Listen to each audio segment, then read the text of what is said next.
I'm Surreal Canine. I'm Surreal Canine.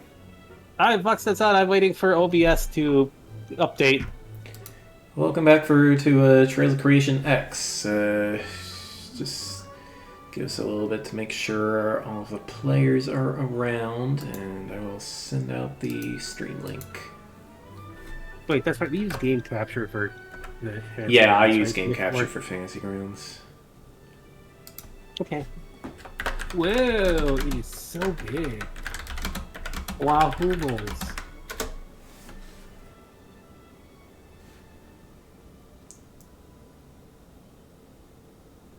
Alrighty.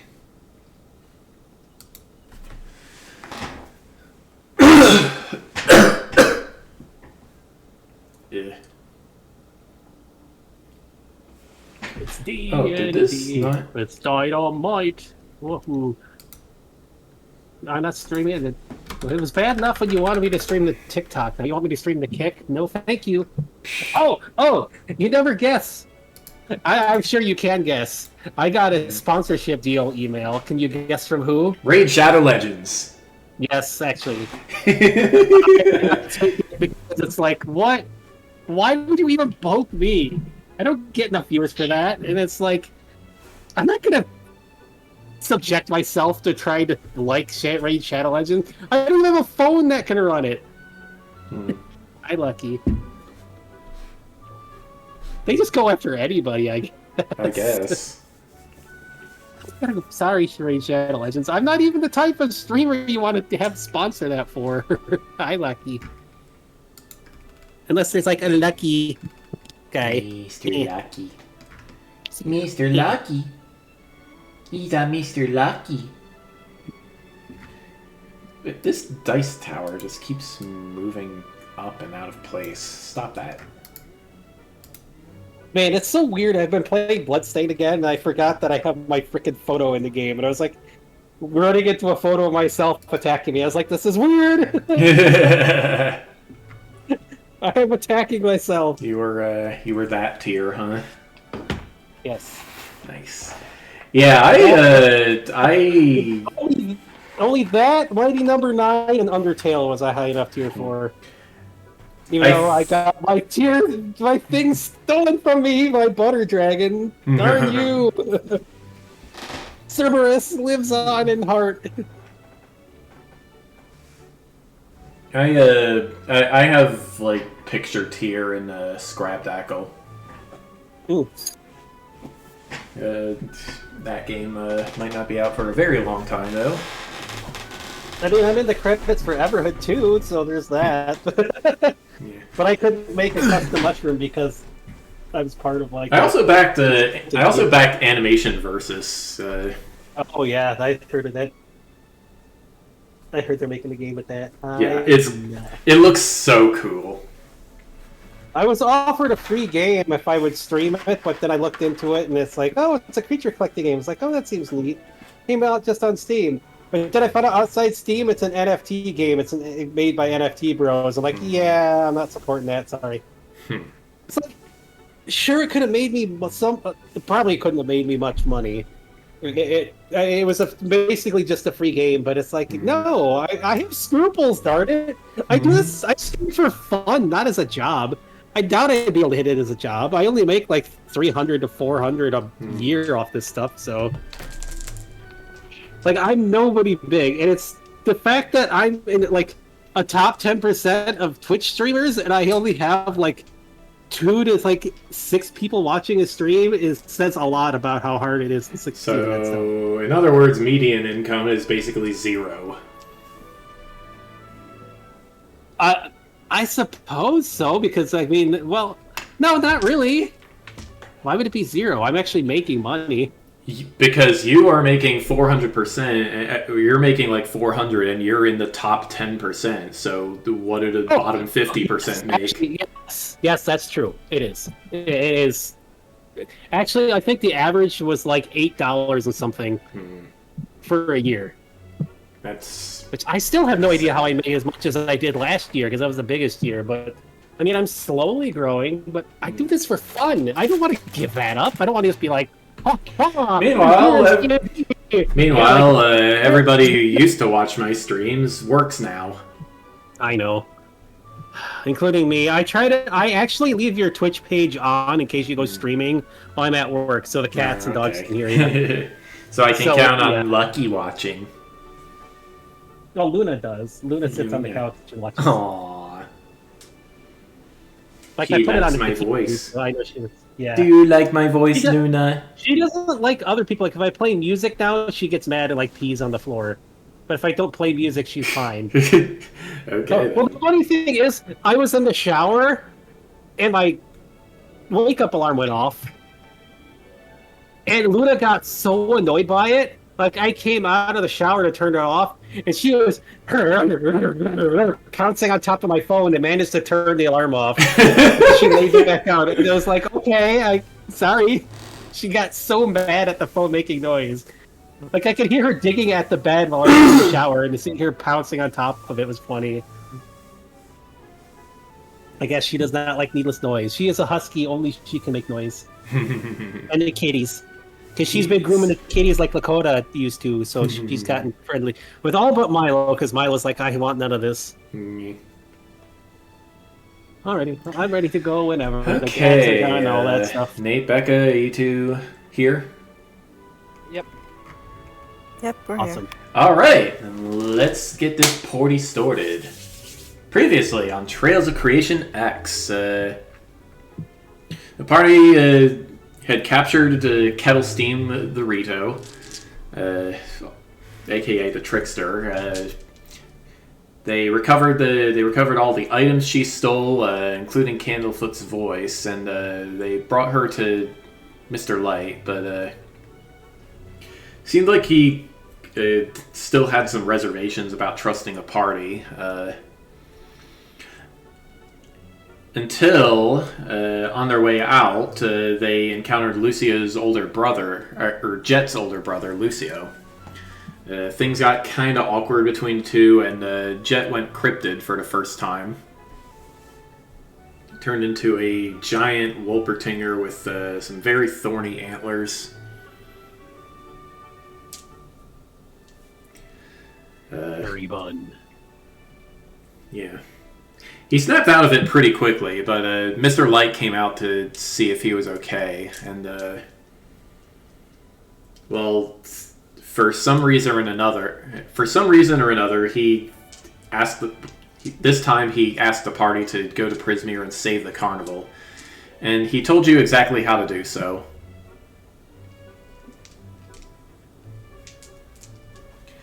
So then you.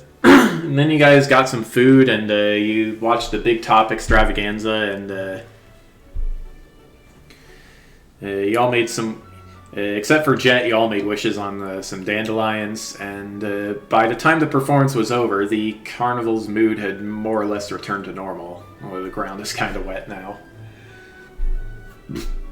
And Mr. Light recommended that before you go on your way, you go to the carousel to visit Diana Cloppington. You also have tickets you need to use up. Yep. Alright, let me pop the book open.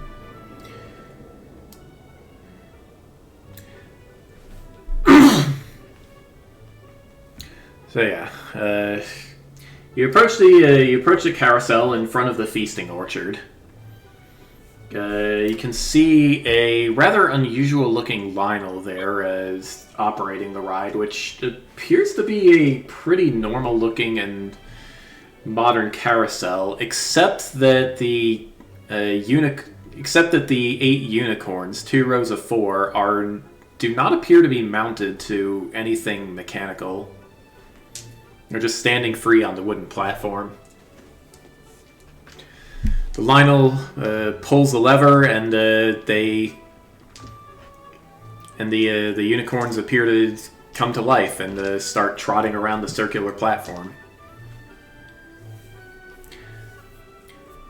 As for the Lionel herself, the reason she looks so unusual is her height. While most adult Lionels stand 13 to 15 feet tall, this one barely scratches 8.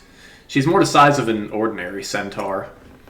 She also lacks the distinctive curly horns of a Lionel.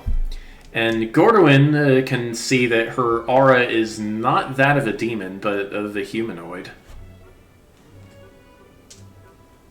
Must be someone who got transformed.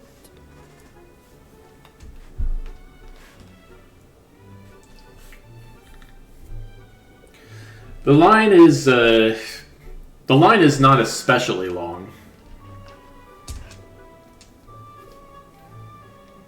Rondo is looking at them. He's trying to stay like kind of professional, like I'm here to help people, but he's definitely got that gleam in his eyes. He wants to ride this stuff.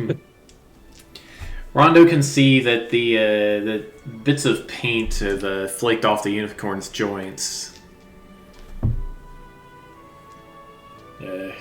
Probably just from ordinary wear and tear. Aww. The unicorns, Gordwin can see that they have auras, but they're not like anything he's ever seen before. It's not a Fey aura, not a celestial aura, definitely not a plant or a beast. They're just something else.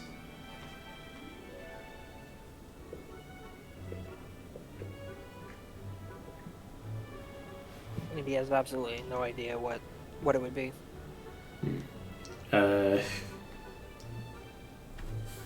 No, he would not. Okay. Thunk. Thunk. Lucky thunk.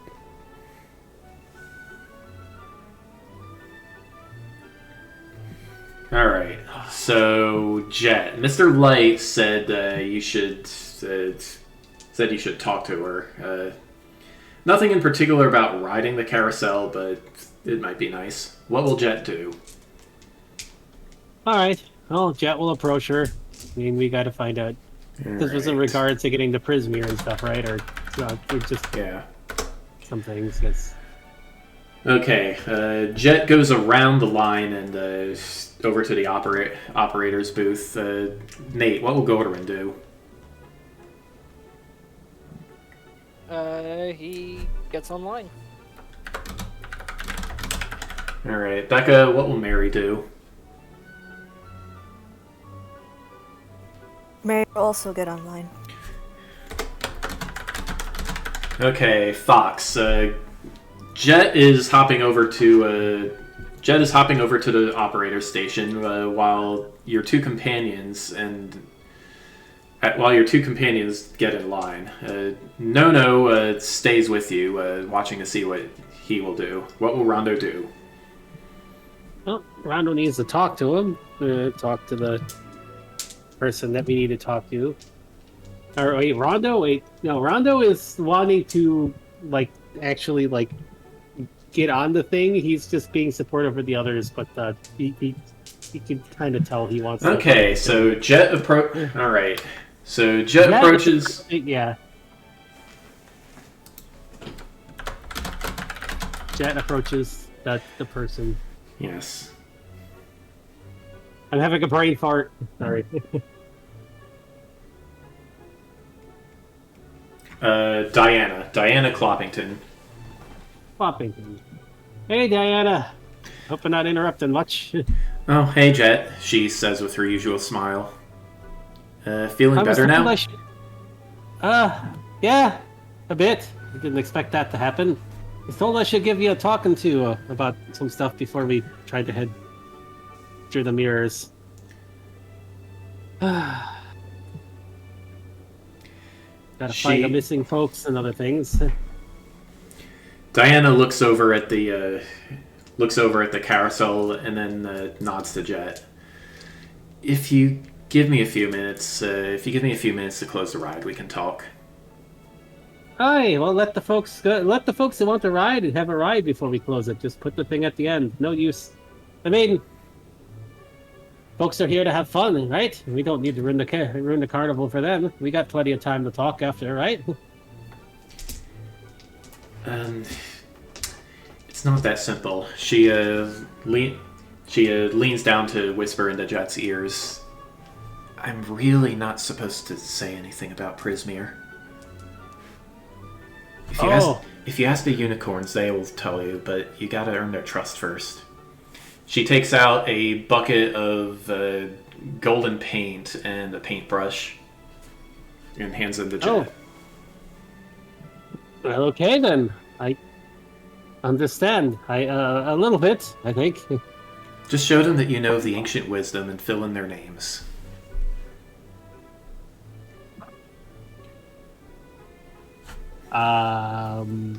Does Jet have any idea what that means? Give me an intelligence check. Okay. Sweetie, do not knock my drink over, please. I can't see through the kitten. No.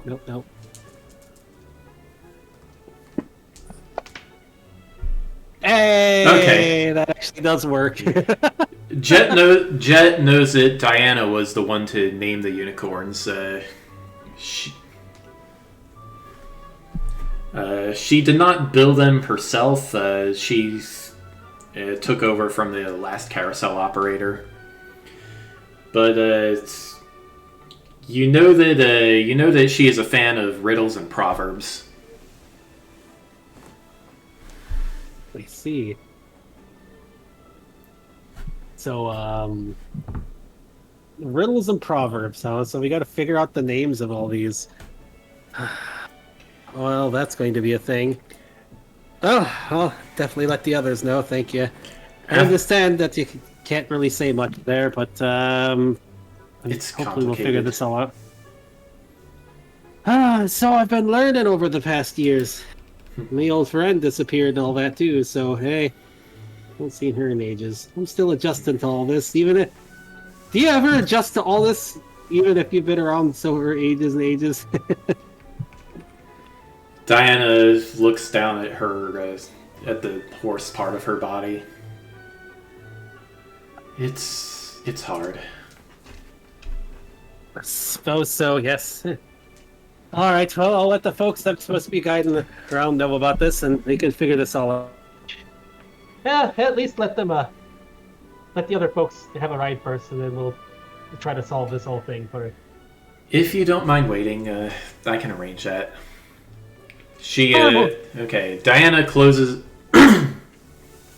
Yep. Diana closes the queue behind Mary and her companions. I'm sorry, everyone, she announces. Once these people have ridden, we need to do some emergency repairs. And the rest of the people in line disperse. A little disappointed.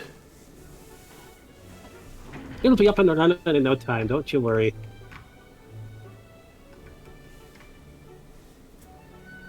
Hi, Lucky. Why are you biting at my finger? Diana turns to count the remaining patrons. 15. Why don't you get in line with them, Jet? I suppose so. Can't hurt nothing. Oh,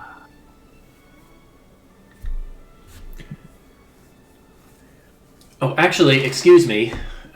Diana raises her hand and trots over to an every bear mother with her two cubs at the front of the queue. Were you planning to ride? Were you planning to ride with your children? The mother nods and Diana pulls her over to a big scale. I'm sorry. I just need to.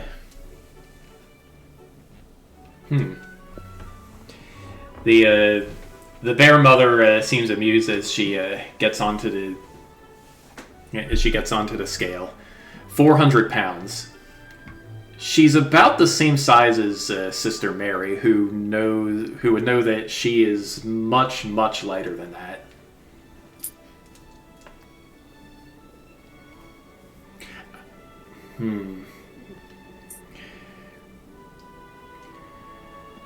Well, I suppose I am about to repair them. Go ahead.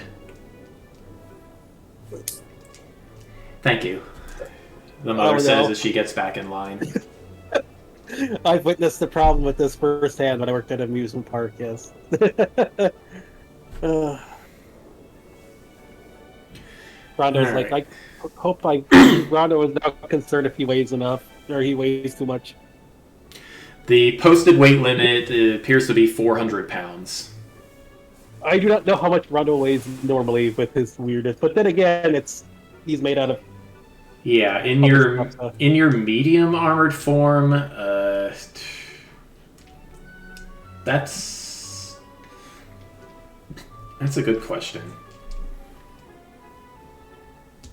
I mean, considering it's made out of different like alloys and stuff, it might be lighter than full like sort of state there. But All right, we will assume Rondo is light enough to ride normally. Okay. Well, he is happy about that at least. The others are certainly light enough. But as the next round of 8 patrons gets on, Diana calls over to Sister Mary. Excuse me. She had to step away for 1 second. Hold Okay. on. I'm just gonna check on her real quick.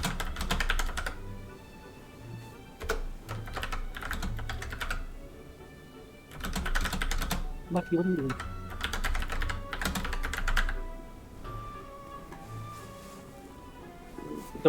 No, you don't open EDF. Nope. There we go. You're not playing EDF right now. Take your left key. Don't lay on the keyboard.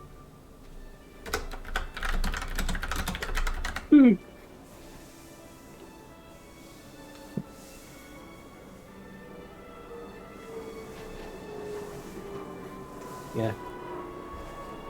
EDF World Brothers might be a future co-op thing. It's just so ridiculously silly and way easier than the one you played. Okay. I still want to do It Takes Two and its sequel and Pampas and Celine. Yeah, I wanted those too. There's also Vicky and Ricky. Yeah. But man, it's just... it's World Brothers is so remarkably silly. It's just funny. And I have Dumpy and Bumpy. What? It's some kind of Bubble Dragon puzzle game. Oh, okay. That sure is a name for that. Mm-hmm.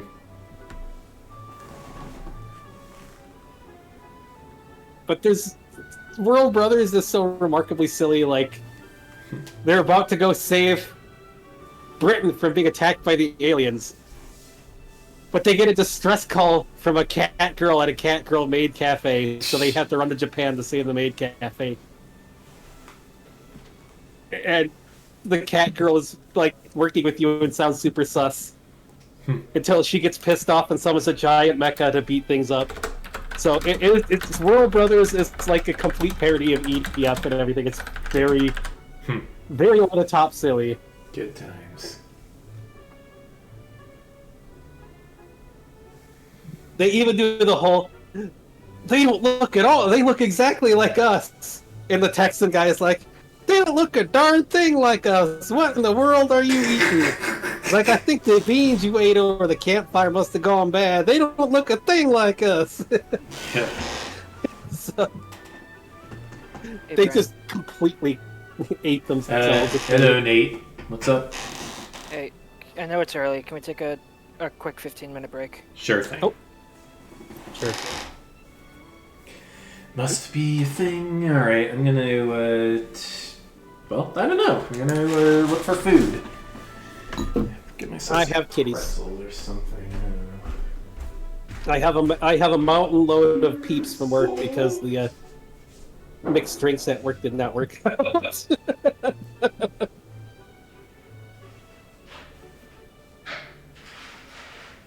Hello, it's a sweetie. I'm petting you.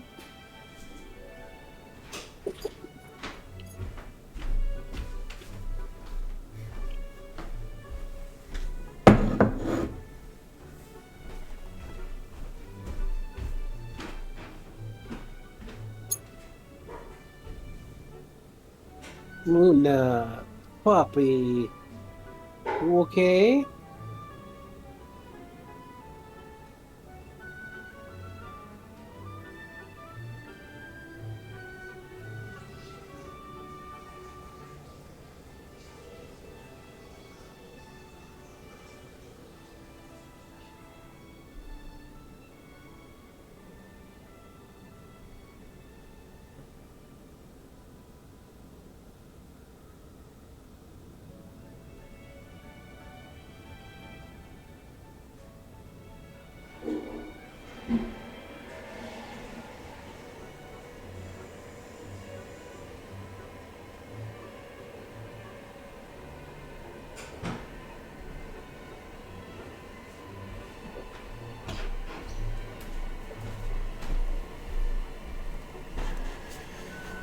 Yeah.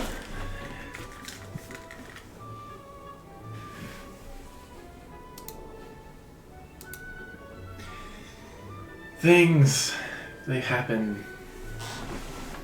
Yep.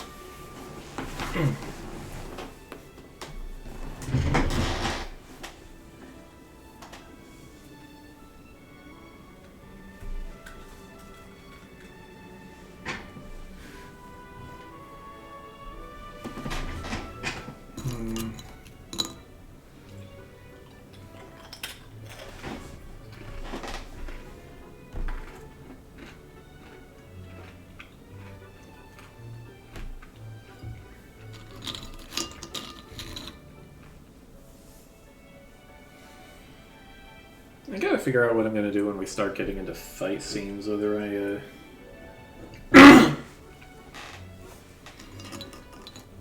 stick to theater of the mind or just make like a or just make a canvas I can draw battle maps on. I don't know.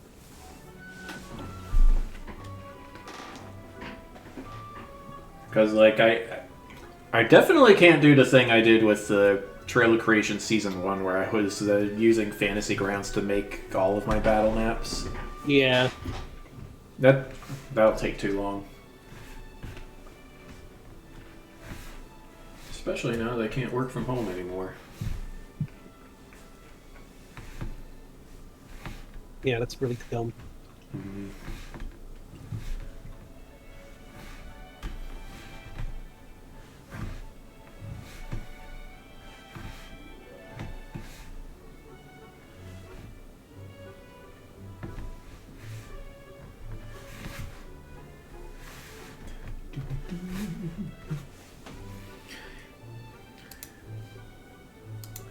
Oh, yeah.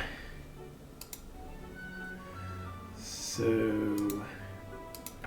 What kind of onion are... Okay.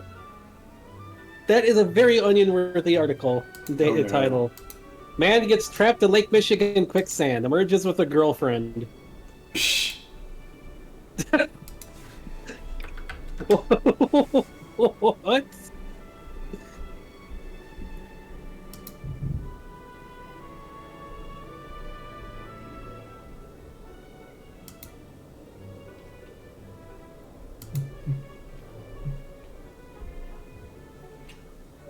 It's a nuke. You know, honestly, come to think of it, like the most Banuki kind of Pokemon is definitely evolutions. Yeah.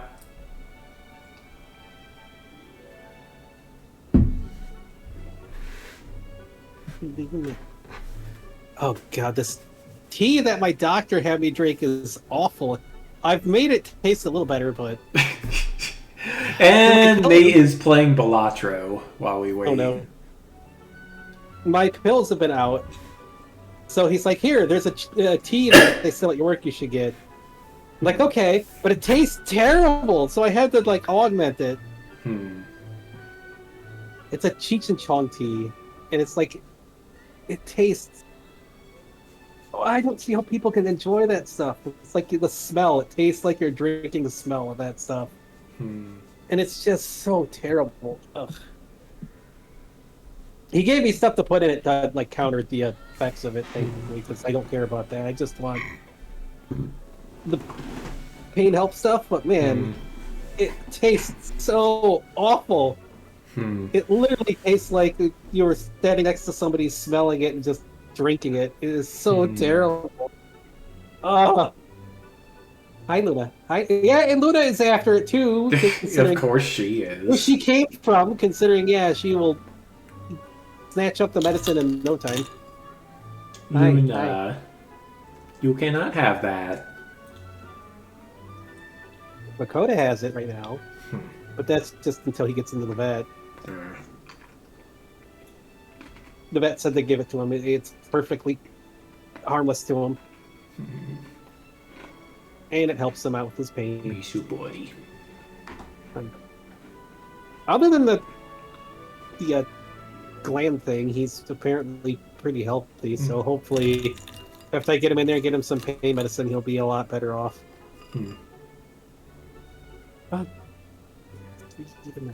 Oh, no. You didn't get me, you got my... Oh, I gotta clean that. It's all over my keyboard. No, sweetie. Sweetie kitty. Baby. You got goobers all over my keyboard. Oh, nope, it's on me too. Oh. Oh, no. My shirt. And unlucky. Puppy, kitty, please. I like that.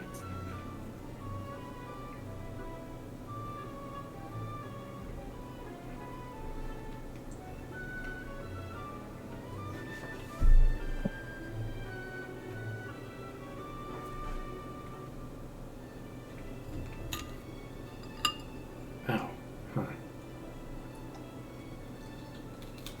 There we go. Cleaned off. Sweetener. By the way, Fox, I just noticed you made an intelligence saving throw for Jet instead of a check. They would come out to the same number because he's not proficient in saves, but yeah, the ability checks are on the left side of the character sheet. Oh, I thought that's what I grabbed there. Oh, okay. Oh yeah, by the way, everybody, we found out why Fox was rolling so many low numbers. It wasn't just me, it was everybody. Yeah, apparently, if you double click on a thing, it does not use the same algorithm. It's not like true random, because Fantasy Grounds uses how you roll, like the velocity of rerolls and stuff, for RNG. But otherwise, it just pulls from RNG.com when you double click on it. So it has a habit of rolling lower. But if you hold Alt and then click on something like, say, that, it actually uses the algorithm. And instead of not, it's actual more true RNG if you hold Alt and then click on something and roll the dice yourself. It's kind of interesting that they use like physics for RNG, but it's hard to accomplish. The real world uses physics for RNG. Honestly, the best way I found to make RNG when I was doing programming was grabbing like nanoseconds. It would like grab nanoseconds and use like I would grab like a couple nanoseconds and use it to pull up different algorithms to use with the nanosecond pull, and that was the best way I could find RNG. Because they're so fast, and they're really hard to like. Anyway, we can't put it past speedrunners, of course, but. Lucky.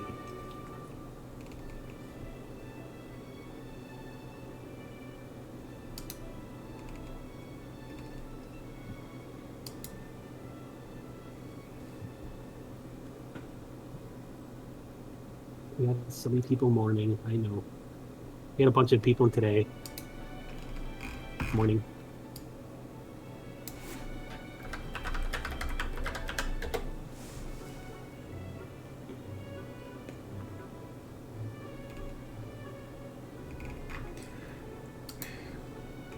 Google isn't turning anything up to support the random.org thing. It says it says when you double click, I think the dice throw is seeded by a Lua RNG.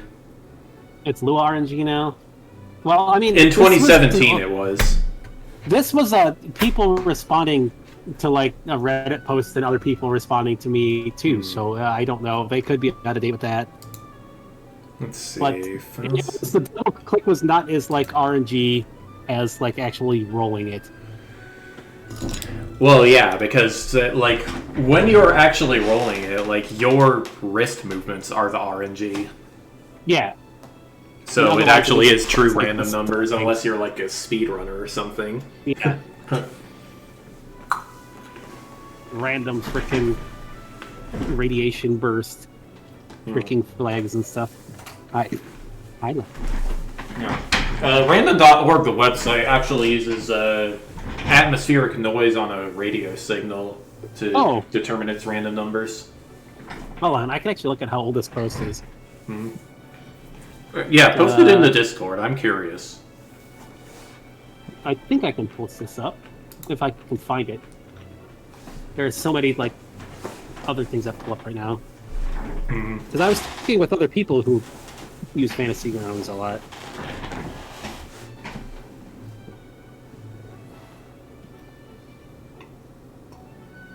Hey guys, Becca's gonna need to drop for at least a little while. She's just got a bout of nausea. I'm trying to take care of her, so. Okay. I'm just keeping an eye on her, but Alright. I can still participate. Okay, well, we need Mary specifically, so... Alright. Just give me a couple more minutes, I'm sorry guys. Alright. That's fine. Okay. The post I found is on fantasygrounds.com. It was from 2019. So it's old. Okay. In regards to random.org. But other people who are actually like in the Vinesauce server involved with Fantasy Grounds said that it's better. The true RNG comes from actually. That's how I learned that you can hold Alt to click on stuff and throw it. That's like one of the devs for the actual Fantasy Grounds mentioned how to do that. Yeah. So. Yeah, I just think the idea of polling a random number website, like a random number service, when you could just generate your own random numbers in program is suspicious.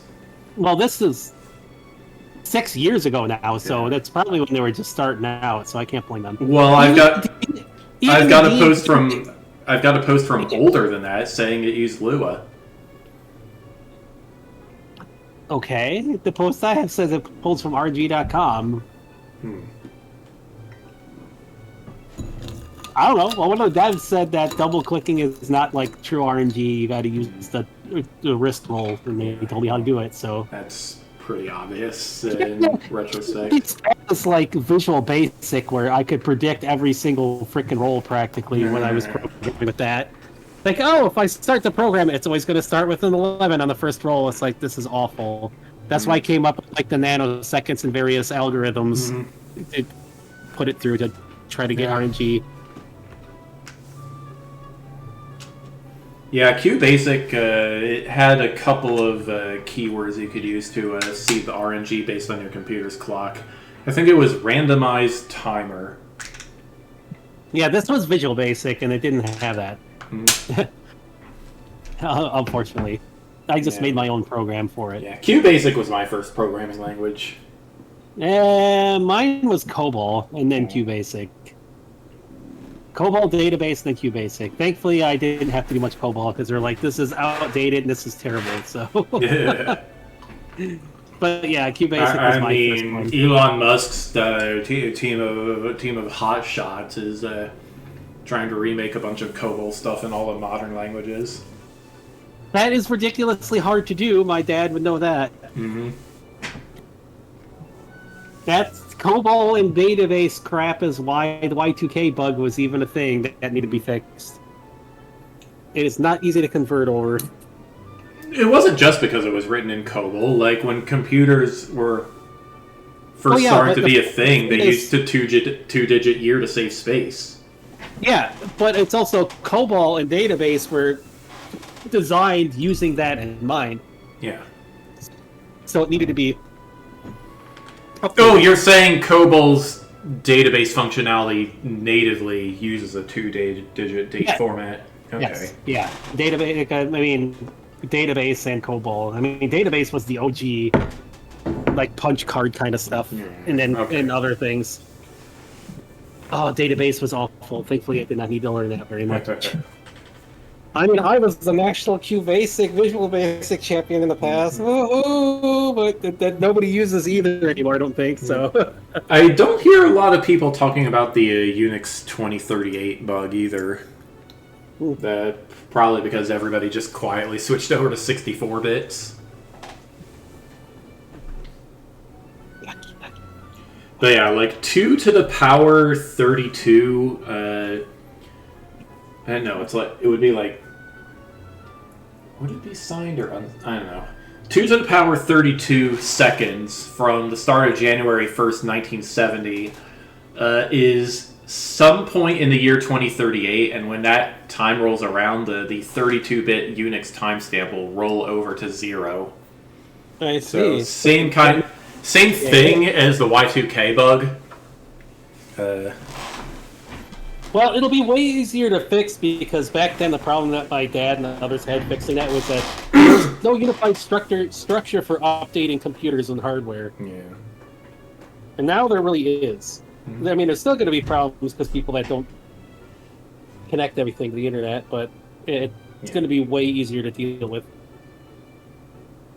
Because back then, they had to go around and like send out floppy disks and everything, and you had to back up your thing on those. They used to have cassette tape like backups. Yeah. Like tape backups, and that's what they had to use. You had to do that first, and then go through all the steps. And I forgot all he told me about how they fixed it, but it was kind of a thing. It reminded me of trying to play a game on the Commodore 64 when I was younger. All the frickin' commands and stuff I had to go through just to run a game. Yeah, Progress Bar 95 has an 8-bit computer mode now. Oh, I see. Where you actually get to load like Arkanoid off a cassette tape and play it to earn your points. Oh, man. You can write your programs in BASIC and stuff, although I think all it gets you is an achievement. Milo.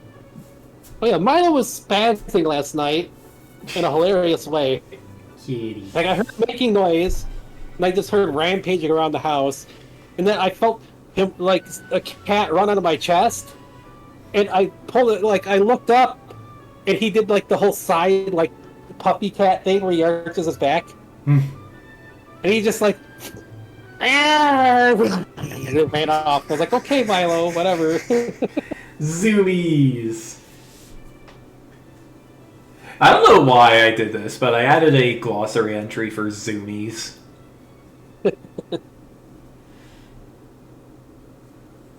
Oh, sweetheart. Hello, sweetie. One of my neighbors is doing nothing. Can't tell what, but I can see him in his living room window. His living room is about as bare as mine.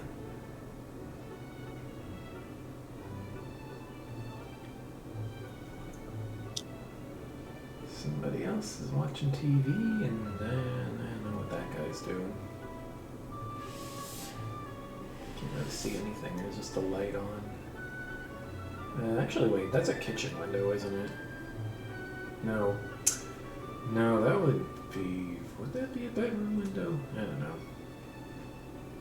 It looks like a view of a kitchen. Yeah, I can't tell. Time to check to see if anybody's in the text chat. No.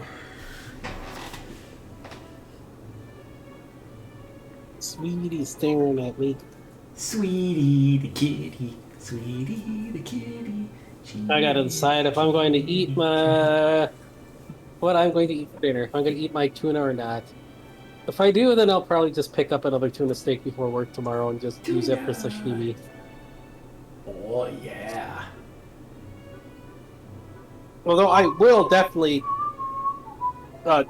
cook, like partly cook some of it just to get the I mean, today that's what my plan was just a tuna steak with soy sauce, like just a seared tuna steak. I knew I was not gonna have time to prepare anything tonight, so I just had a big burrito bowl for lunch. Ah. I didn't have anything set out. I just grabbed what they had at the store. Normally I would make myself something the day before, but we had a really long Easter party last night. Oh man, I did not because I was home, but I couldn't. The place I got out to, although the place you wanted me to go to was way too packed to even park at. It was too far for me to walk, so I had to go to I went to the Catholic church down the street. Oh, okay. Which was still packed and they had no parking, but I could walk there. Which I guess kind of fits now, considering stuff. Excuse me, kittens. Oops. Well, it's good that you were able to make it to a service. Yeah, I had a live stream that I could have tuned into if I couldn't make it out anyways, so... Okay. Well, that's not much of a substitute for actually going. I know, but it's better than just nothing. Yeah.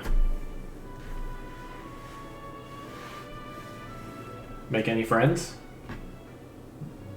It's probably not the best day to try to make any friends over at, considering... I suppose, yeah. It is basically the equivalent of, hi!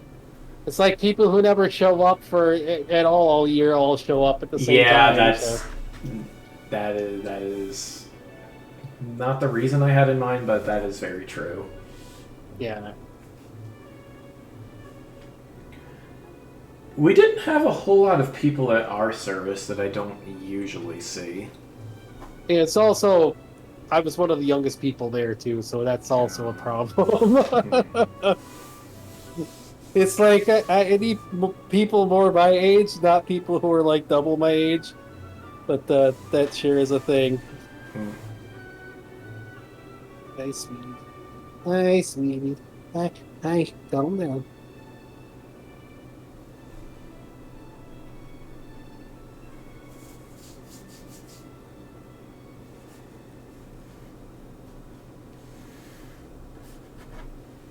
Alright, now I'm back. Hey, how you feeling? Welcome back. I'm okay. Alright. Don't know.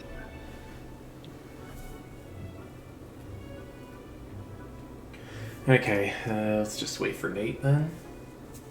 I'm here. Okay. Echo. Whoa. Ooh, Oops, I ouch! just kicked Kitty my- bite. Just kicked my Say modem. echo. Ow! Ow! Sweetie. Cat, It's please. like kitty bite and she starts biting it. Or I say echo and she starts biting me. Hi.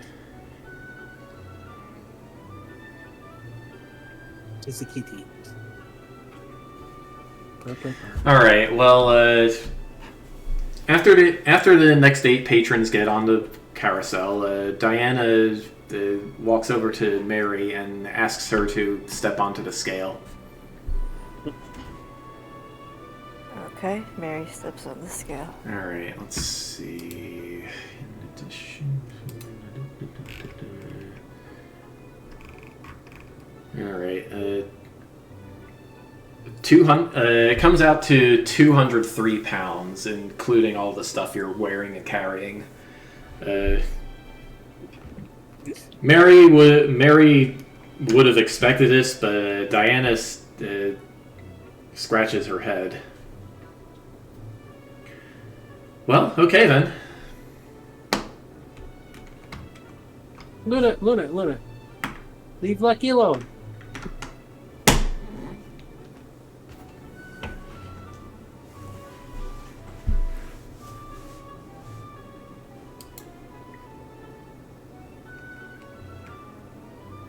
Does this mean I'm good to ride on the carousel? I suppose it does. Enjoy the ride. Thank you.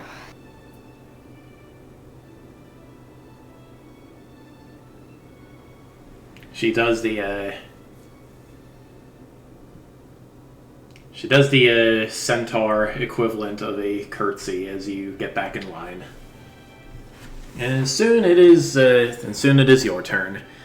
Everybody gets their ticket punched. Boop. Gordon has 5 left. The others have 6 each.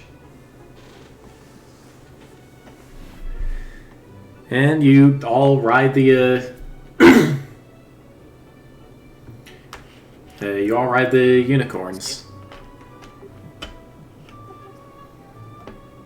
Rondo seems happy, although he's a little sad about them looking, if they look a little ragged there. Like, he wish, like, oh, he's basically. Yeah, they haven't been repair. They haven't been repainted in a little bit. The saddles are wet. Wet. The heck?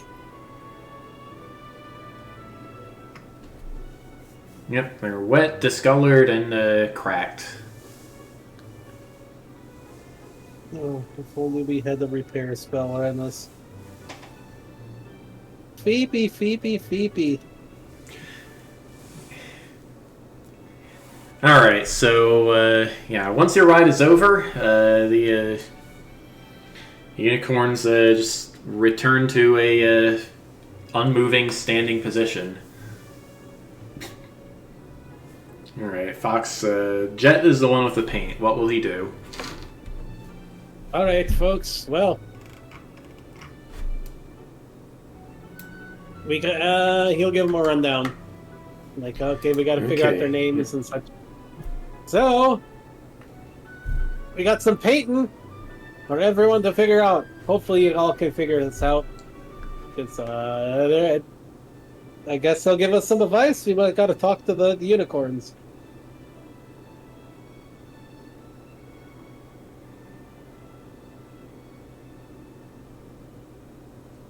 Okay. Okay. Guess I'll go up to a pair of unicorns, because you said they're 2 by 2, right? Yes. Alright, okay, well, the nearest pair of unicorn... Alright, let's see. Okay, Gordon approaches the nearest pair of unicorns. He can see that one of them has its name, Fortune, written in gold leaf. Thanks, sweetie. See, Or the where goobers all over me. Where are Darn it, Kit. written? Well, there's a name tag on. There is a name tag fastened to the reins. The name of the one horse is Fortune, but the other seems to be missing 3 letters. Alright. Oh no! Alright, I need to wash up, so... Okay, you mentioned 3 letters. Is it, is there I posted it in... still some there, or? Yes, the first letter is B. Alright, Becca, while Gordon is inspecting those 2 horses, what will Mary do?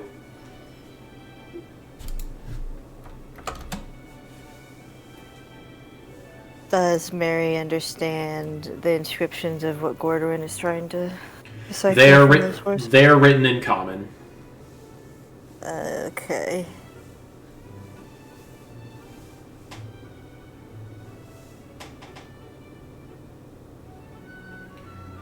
Alright, so Mary peeks over Gordon's shoulder and sees him inspecting the 2 horses. Fortune and a 4-letter word starting with B. Starting with B? Oh. Yeah. How many letters? Or it doesn't say. It looks like 4 4 letters. You said Fortune and then 4 letters starts with B? Yeah. It's, if you look in Fantasy Grounds, you can see that I pasted it into the chat. Oh, I see. Okay. Thank you. Okay, just Well- gotta wait for Fox to get back. Oh, The okay. only thing I can think of is fortune favors the bold. So I would assume the second one is bold, B-O-L-D. Is there a penalty for getting it wrong? don't think so. How would Gordon Probably know? wouldn't know. Exactly. That's why I'm just thinking out loud.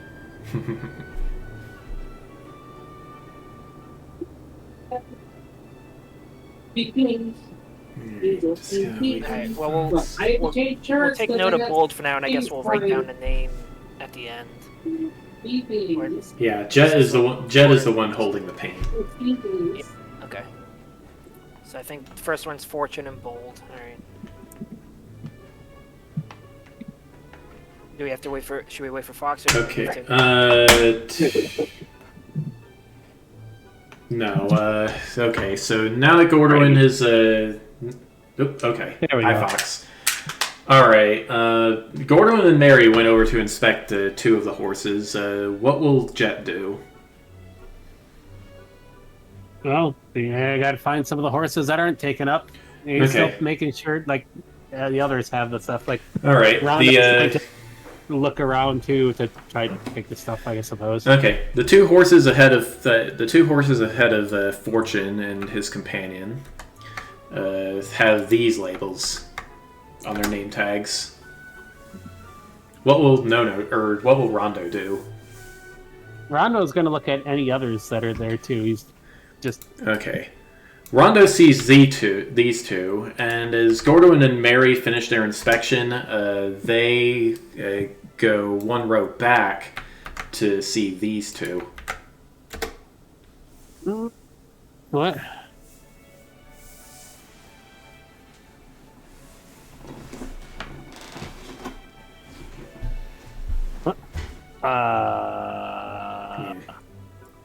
So Jet can see the horse on the right is named Fall, and the one on the left appears to be a 5-letter word starting with PR. Is it Pride Before the Fall? Huh. I don't want to just paint it down without knowing, but I mean, that's in line with. Gordon calls over to Jet. That's in line with the one that we were looking at, Fortune and Bold. Another proverb-esque kind of thing. Oh, yeah, Pride Before the Fall then. Okay. Makes sense. Okay, we'll take note of that. What do you got there, Rondo? Stone before M something something S. Luna. Starts with M, ends in S. Mills? Stone Mills? Maybe. Mary thinks. Well, the other two so far have been proverb-esque. Yeah.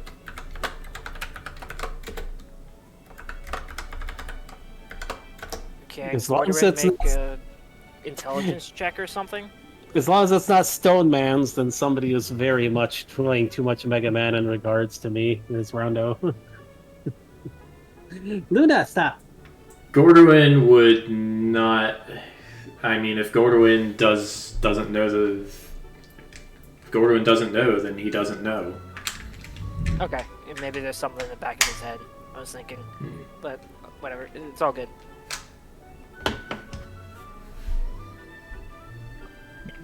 Alright, oh, and so the fourth one here is Stitch, and then a 4-letter word, third letter is N. Stitch?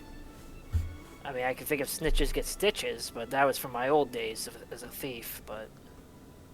That's also too many letters. You can see that it's a Exactly. 4-letter word. It is not a stitch in time if it has N.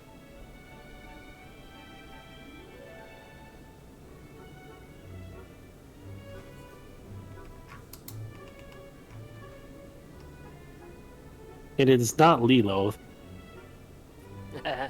Very good, very good.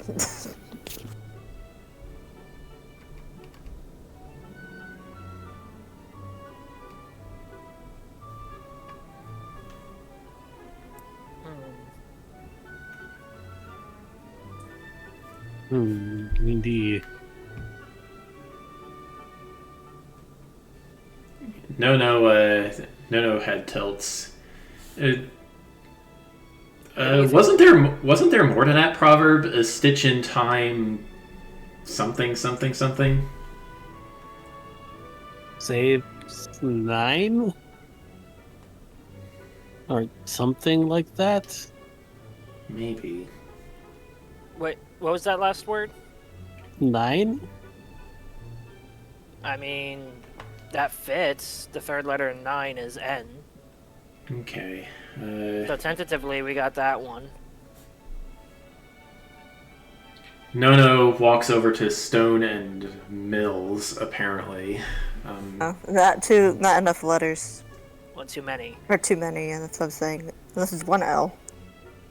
Stone, mole, no, stone, M and then S. That's interesting, this one, and there's only 2 letters missing. The others have 3. Stone grows moss, but that would be weird. No, that would be weird. I mean, but it fits. Yeah, it does fit. Is there like a common theme among each of these, or is that not known to us? Well, they all seem to be proverbs. But that's it, they're just proverbs? I guess Can so, I take yeah. a glance over at what's her face? Clop. Diana? Clop. Diana, yes. Can I see what? Can I like take an insight check on what? Like see what she's thinking about our problem solving? Alright, give me an insight check.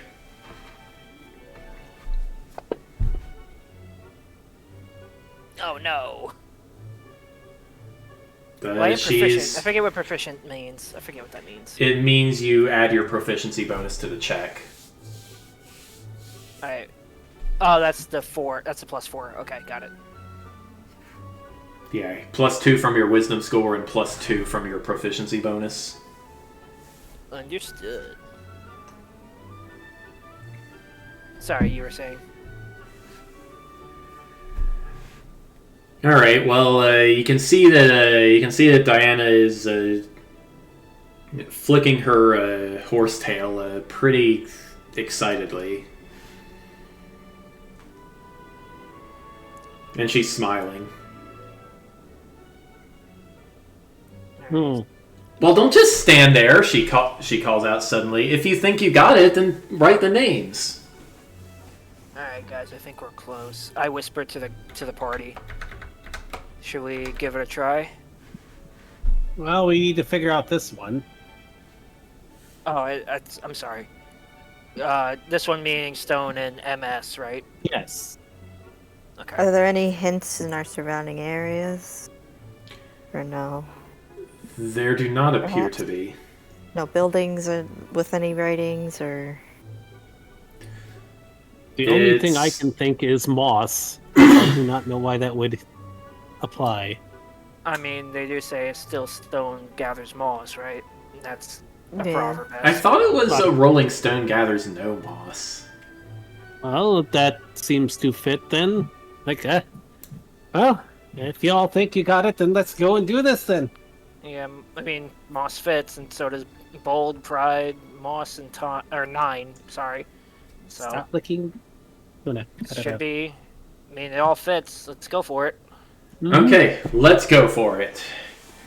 Jet paints each of the names in carefully, and Diana nods and puts her hand on the lever. Well, get on again. Doesn't matter who we get on. She shakes her head. All right. All aboard Let's go for it. thing. Yes. The Pony Express. Ah, Ordering Snickers to himself. alrighty. Rondo's hopping on. All right. Okay. As the unicorns shake their manes and they seem to be in a better mood as they start trotting around again. Each of you can hear a voice in your head saying, "Ask me anything."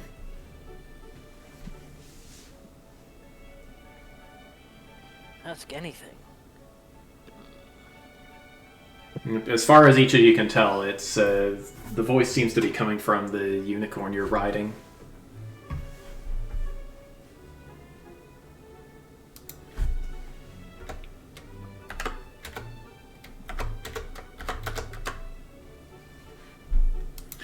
All right. Well, the only thing Well, Gordoin can think of is the black elf that was at the mirrors, and then the frog thing, and the kid with the pig mask from earlier in the day. Yes. Do you know anything about these characters you've been seeing around? The carnival. Your unicorn answers. The carnival thieves are in the employ of the Hourglass Coven. Their names are. The Coven's 3 members are Bavlorna Blightstraw, Skabatha Nightshade, and Endelyn Moongrave.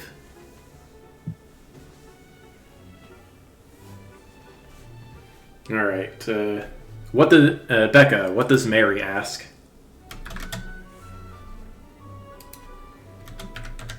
That's a good question. Could be any question. I suppose. What gives you the ability to speak to us? Magic. What kind of magic? The unicorn just shrugs. So just your whole life you've been able to talk to people that ride you, that's it? Since we were built. That is our purpose. This is our purpose. You don't know what kind of spell or magic you're under?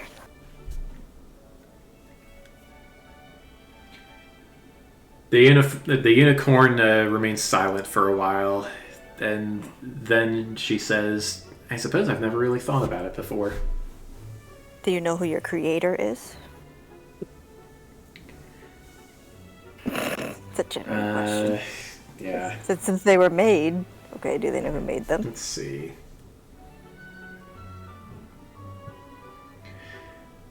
Oh yes, a wonderful dwarven carver of an age long gone by. Geppetto, I believe, was his name. Geppetto, okay. Full name. You said Geppetto was a dwarf? Why are you giving me the side eye? That's sweetie. Right when you said Geppetto, Geppetto. she your Is side it eye. Pinocchio wood? Is this what? I can't. Can Gorduin ask another question? Yes, but let's get around to Jet and Rondo first. Yep. Okay. I'll keep All right. what the unicorn said in mind. Okay, Fox, what does Jet have to ask? Well, since I've been dragged into all this, and Ando, could you possibly tell us much about getting the Prismere and what we look forward to in this Prismere place? Just so we're prepared ahead of time. Hang on. Yeah, music. Here we go. Okay. The I know that's unicorn. where my old friend was from, but I don't know much else besides that. The unicorn nods. Your special one is stranded in Nightshade's domain, the Sylvan Forest of Thither. Me special, well, my friend from before, The unicorn nods. stranded. Well, I can't bloody well leave her like that. The Hourglass Coven has taken control of Zybilla's domain and frozen her in time. They have split the domain of Prismere among them into 3 realms. None can enter and none can leave. Well, I think we found a way to enter. Yeah, it sounds like we're going to have to give this coven a talking to. Or a shillelagh upside the head in a way, but well, I hope she's okay. She's doing okay, yeah. I mean, but we can get there through the mirror at least. I have to lead these folks around, and yes. I do not know. Alright, what does Rondo have to ask?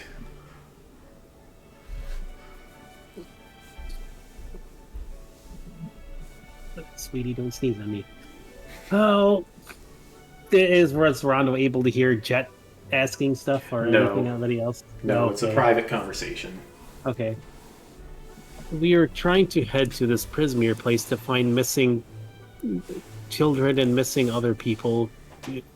Can I want more information on this? But there's something else important I must ask too after. Alright, sorry. What was the first question? Well, if he doesn't know, he's asking about Yeah. the missing people in Prismere and all that, and also about Prismere because that's Alright, yeah. Well, Rondo's unicorn says there's only one way into Prismere from the Witchlight Carnival, and that is through the Hall of Illusions. Once you enter, you must find your own way back. that is fine. I'm sure my father can bring me back. He has a habit of doing that. But the other thing I must ask, how do I repair you? All of you. You look worn, and it makes me sad. I'm perhaps of similar nature. We appreciate your concern, but Diana can take care of us. All right. Well, I am glad to hear that. Thank you so much. And thank you for the ride. It's been very fun. I must admit, I am curious about such a creature riding me. But, well, at the end of the day, I'm just a carnival attraction. My uncle would probably argue against just saying just for that. But he is very much a supporter of things like you. So you are not just that. You are probably more than that. Oh, brave new world with such people in it. Alright, Gordon's second question. I was going to ask about Zybilna, if they knew anything about Zybilna. The Hourglass Coven has frozen Zybilna in time and imprisoned her somewhere in the domain. Gotcha. Ah!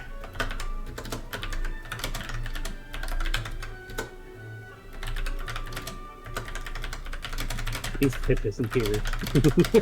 Okay. I already know what you would ask. Okay, Becca, Mary's second question.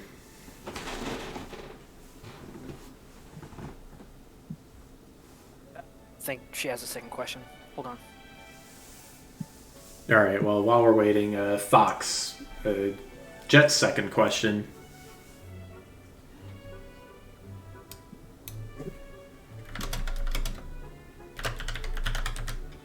Do you happen to know where my anything about the vanished folks, and especially my brother from my displacer brother, my sibling that's gone missing? Many children who disappear into many children who are spirited away into Prismere end up in Skabatha's Skabatha's domain. Well, at least that gives me hope that they're still fine. Now, And I know a place.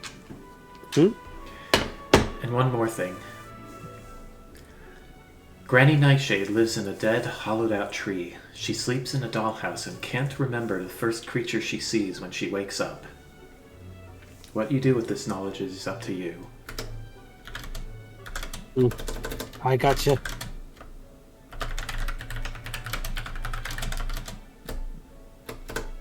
Well, I definitely have some goals to see to over there. Alright, Not that I know if I Becca. can handle it, but Okay, Becca, are you ready with Mary's second question? Becca's probably going to have to tap out for the rest of the night, guys. Ooh, okay. She's not having a good night. Alright. So, Okay, well, tell her thank you for joining us. yeah. Are you able to stay? Yeah, I'm just going to keep an eye on her. Alright. I'm just keeping an ear out right now. I'm paying attention. Okay, Fox, Rondo's second question.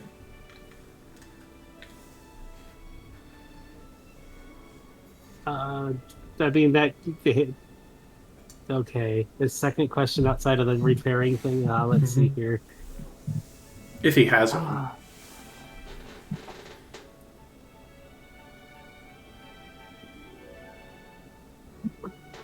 Give me a second. I think what Rondo.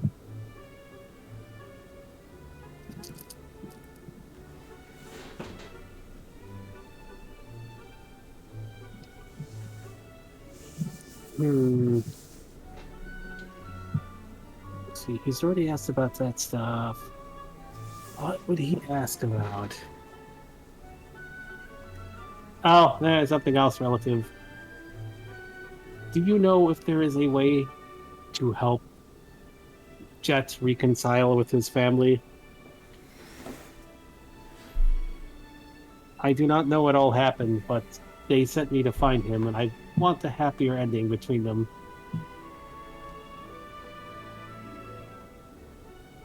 It seems like the heroic thing to do.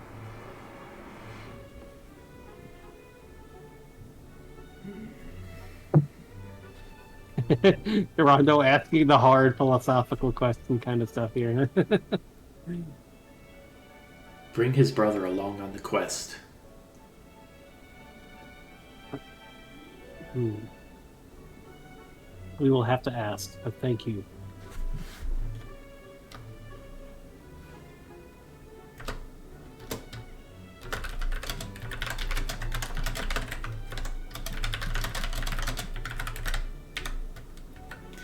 Alright. Whoops.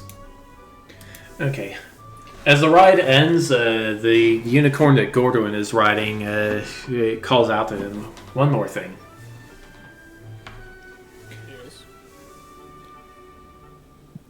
Yes.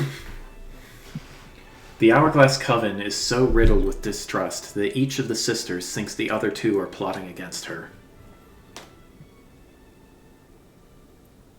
Interesting. What you do with this knowledge is up to you. Good luck. Thank you, fair steed. And he bows to them. The unicorn bows back and then returns to its default position.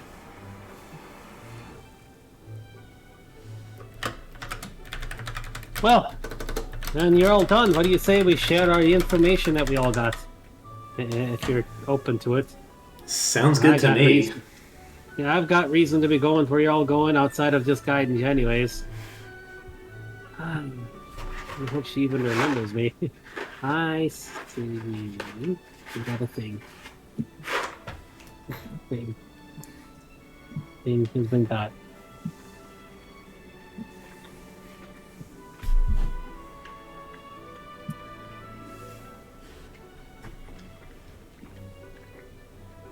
Gordon shares his information about the elf, the frog, and the kid mask, or the kid in the pig mask. That they're not really part of the they're not really part of the carnival.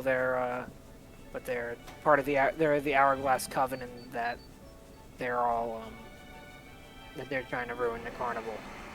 Rondo asks, "Where is the Power Rangers theme coming from?" It appears to have come from Lucio's phone. He's been watching for a while.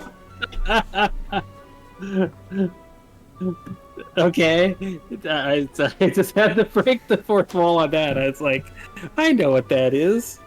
Okay, Lucio pulls what it pulls. actually is, and not the Kim Possible theme. Yeah, that's my bad.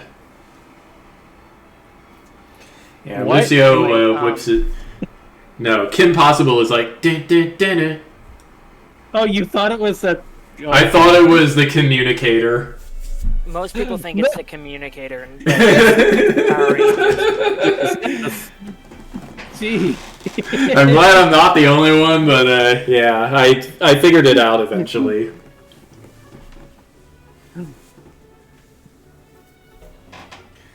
But yeah, Lucio pulled his phone out and does some texting. Anyway, I continue to explain that right before we got off that my horse gave us the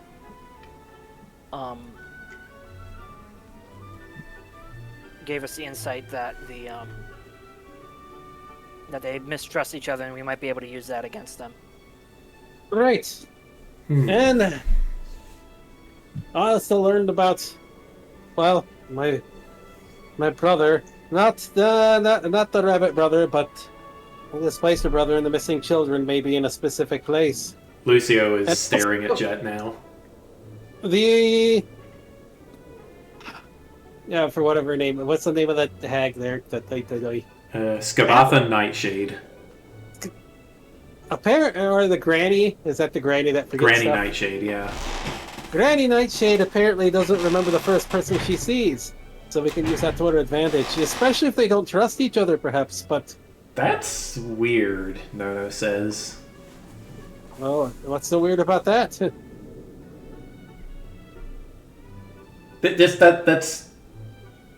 That's a weird thing to not be able to remember. Yeah, you haven't hung around the Fae very much, have you?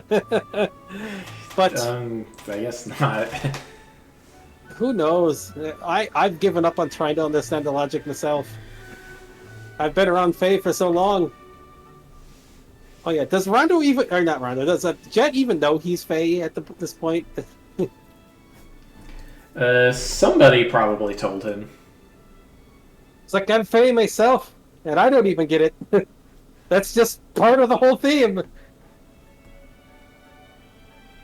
Rondo explains his things too there.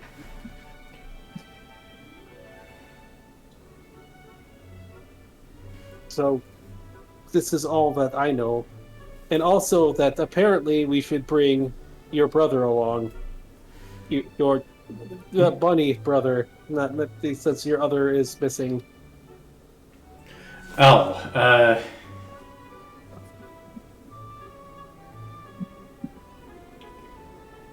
If you can, it sounds like another realm is in danger. It sounds very Heroes Guild-ish. yeah, it does. Man, way to put me on the spot, Jet. Or Finn. Well, me? I didn't expect anyone to turn up here like this. I mean, if you want to come along, then come along. Rondo says you could probably send your family a text message to know that hopefully they will be happy to learn that Finn is okay and alive. Yeah, I'm kind of under-equipped, though. Yeah, you and me both. I mean... Yeah, fair enough. We got the others here with all their tickets to go and do stuff. It's not hard for us to go out and get stuff if we need to.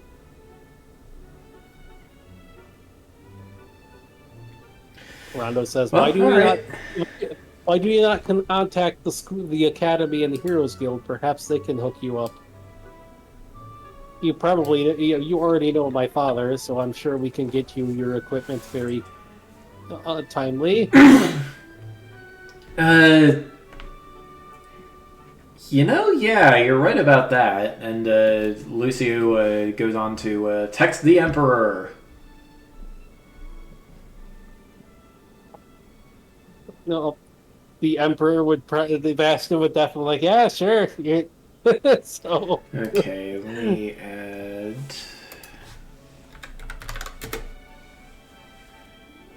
Can I drag an NPC into? No, I have to do it into the into this form here. Oh wait, he's already there. What am I doing? No. Not even. I hope my old friend and my... Well, you haven't met him, but yeah, I have a displacer brother. The displacer in the town, in the carnival here, she raised me since I ended up here, so... I've had quite a few coming and going of little brothers and sisters and bigger ones and all that between the years, and... Well... it's a thing.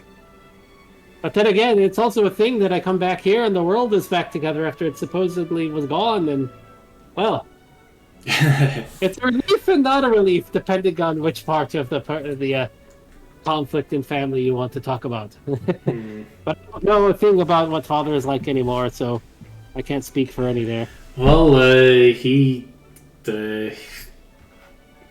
he's still making his instruments. If that matters for anything.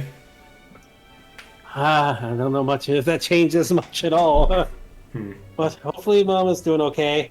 Wait, that's right. How many siblings did he have at that point? There was only like, what, three or like Yeah, like two or I three? think 3 or 4. Well, hopefully all our other siblings are doing okay. Yeah, they're doing pretty good. Oh. Your your youngest sister seems to have like a puppy love crush on this Goo Wolf kid. It's kind of cute. The youngest sister, huh? She was born. She's only like 3. You wouldn't know. You wouldn't have met her yet. How many more siblings do I got to come visit at some point, maybe? What? Lucio counts on his fingers. We're up to 11 now, including you. Oh! That's a lot more than when I left! Yeah. They're all good. They're all good kids. I guess it's nice to know Mom and Dad slid right into the role of the rabbit thing, I guess. I don't know what... Like, squirrels don't also have a lot of kids. Alrighty. Let's Anyway. Yeah.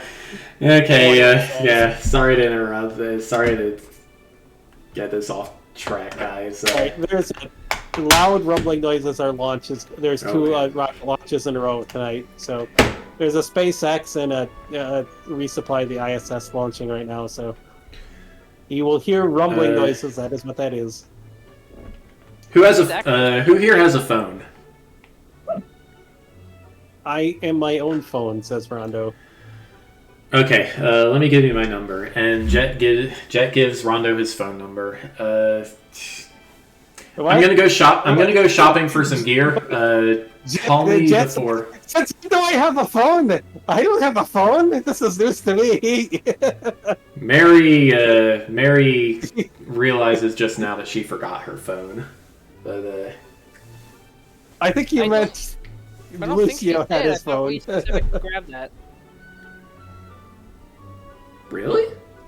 Okay. Then I guess she has her phone. I remember some sort of detail about a phone on our first episode, but that's just, okay. That's just Nate speaking up, so I don't know if we specifically. Okay, well, if you remember her taking her phone, then she has her phone. I'll just drop that into her inventory. No, she should have her phone because something came up about it before. Yeah, I remember. I think they had phones. Luna, stop nibbling on my foot! Stop it! What are you doing? Okay, let's see.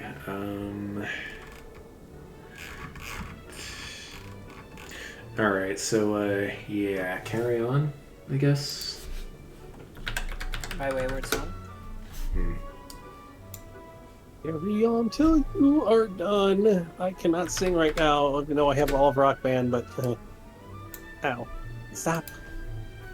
I also have a husky chewing on my foot for some reason. Luna. Okay, let's get... Stop. Let's just carry on. Ow.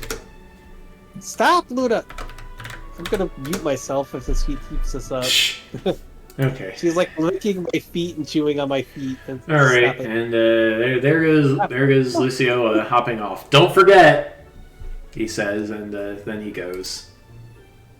No, I'm not about to forget.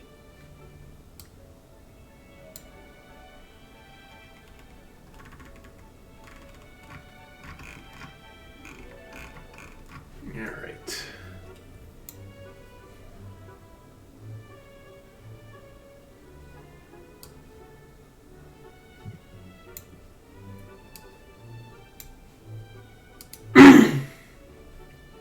Okay, well, cool. +1. No said. No says. All right, where do you guys want to go now? I saw like a racetrack over on the south end. That looked pretty cool. I want to try more Gordon things likes before we races. leave. Yeah, Rondo is really excited about doing the other stuff. I'm sure Jet has been through this multiple times, but he'll tag along with them because, yeah.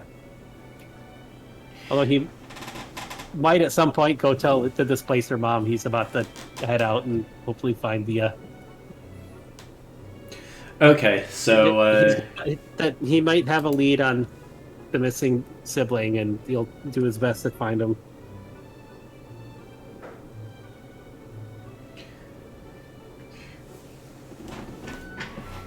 okay, so yeah, Nono leads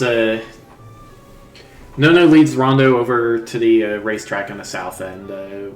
Jet is going to have a chat with Durlagron. Yeah, he's gonna talk to her about Okay. what he learned. Or just like he learned about the missing kids and his missing kitty bro. Thought it was a kitty sis, but kitty bro, kitty sis, Kitty bro. whatever.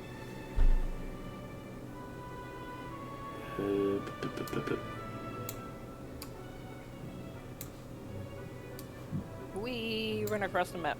All right, Nate. What does Gordon do?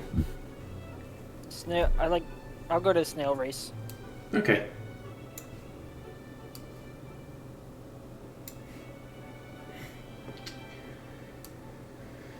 All right. So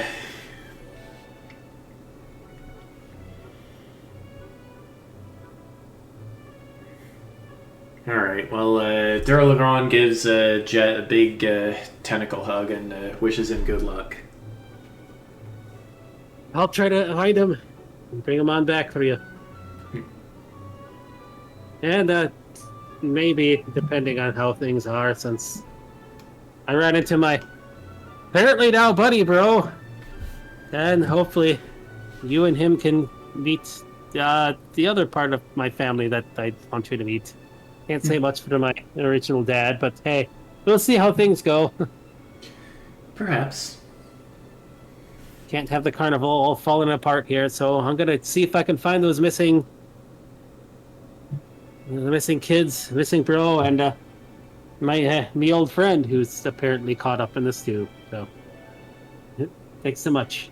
She purrs and gives you a headbutt, but then she has to turn her attention to somebody asking about a lost wallet. Alright, when Jet catches up with the others, they are watching the snail races. These are some very fast snails. Like, they're going like...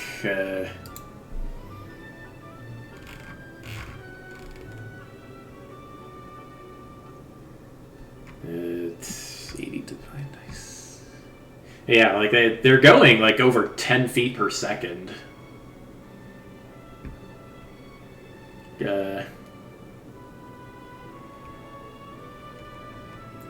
As they race around and around, the racetrack looks about 500 feet long, and in the center of it, there are two rats just doing the sports announcer thing. Whoa! Hold on. That was sorry if that's gonna be loud for folks if they heard it. That was a sonic boom from the rocket coming back down. That must have been the SpaceX. Your mic didn't pick it up. Okay. Sometimes it does, because they can be very loud. Like when one blew up, it blew my doors open. So, alrighty. Alright. Okay, let's see.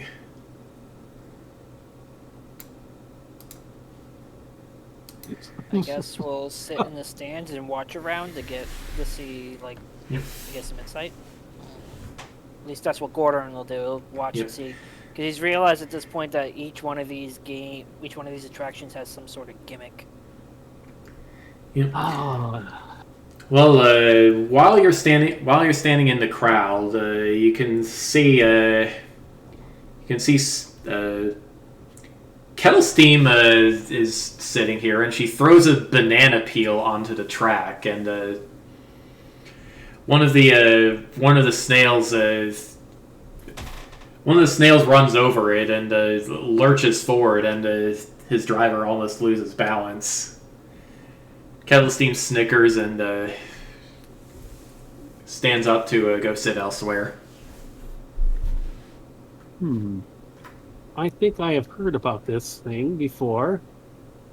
Do we bet on them, or do we just watch them? Let's see. I mean, it's an attraction, right? I'm sure we could probably participate. As long as we are not the snails. Yeah, nobody... And Rondo says something like that as a completely normal thing that happens. Jet is absolutely sure that that's not the thing that happens. That is not what happens here. I can't speak of elsewhere, but not here, no. But if anybody wants to register, they gotta do it while the snails are still going. This is a very popular attraction.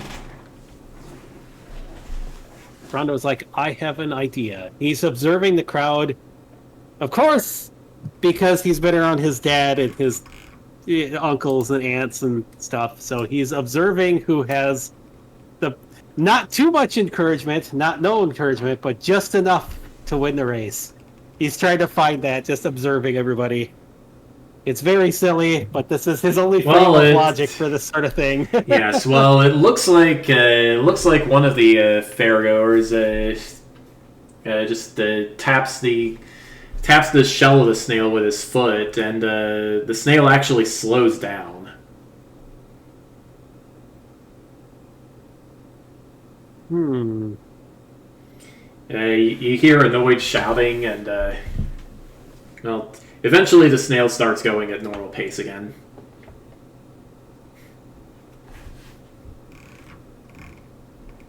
Up in the front, you can see two of the snails are neck and neck with each other. The crowds, some of the people in the crowd start shouting, "High road! High road! High road!" And the purple, I couldn't understand the thing you just said. All I heard was "We're for front! We're for front!" They appear to be chanting the name of one of the snails. The purple snail pulls forward and is the first to cross the finish line. That's what the crowd cheered for, or? Yes. And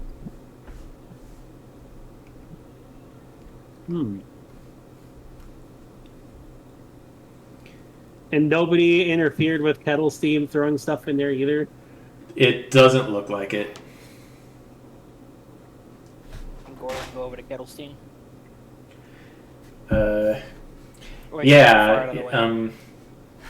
Gordon quickly gets out of his seat and runs up the stairs to approach Kettle Steam. "Oh, you again," she says, holding her wings smugly behind her head. Yes, me. What's the gimmick here, friend? Well, can't really say there's much of any. Just hope you're good at riding. Why did you roll a wisdom check, sweetie?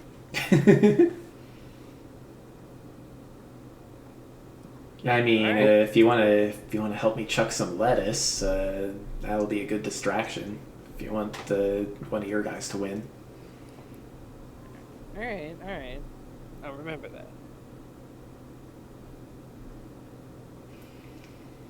I just thought I'd go for the banana peel this time. See if anybody got it.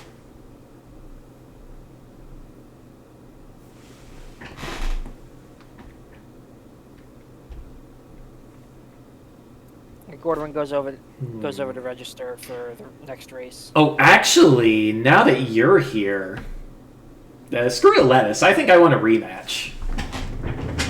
And Kettle Steam signs up just behind Gordwin. They both get their tickets punched. Alright. The others can see Gordwin and Kettle Steam approaching approaching the registration. A line is starting to form. Fox, does Jet or Rondo want to participate in the race? Well, I don't know what Chet knows about the race, but Rondo is observing right now. So Okay, well, Rondo sees that High Road's rider gets handed a potion by one of the announcers after he dismounts. And the snail who came in last place, his rider gets a flower-shaped wand of some kind. Everybody else gets nothing. Hmm. All right, I need to get my water. I need to get something more to drink too. Rondo is pondering. He is a very intelligent robot thing, person, stuff. But I will get some more to drink too. Hi, Lucky. If you don't drink it this time, buddy. I know you like to drink my rum and coke and water and coffee and whatever I put on the desk, but you cannot have it. Whatever you decide to get. Okay. Hi.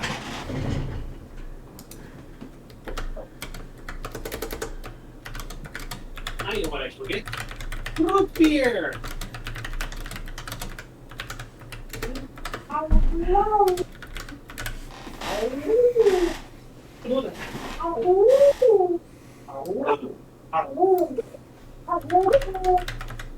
What's the husky talk?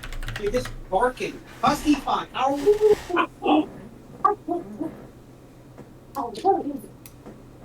ooh. Doing that. Say I love you. Mishka, say I love you. Say I love you. Say I love you. Don't jump and smack me. Say I love you.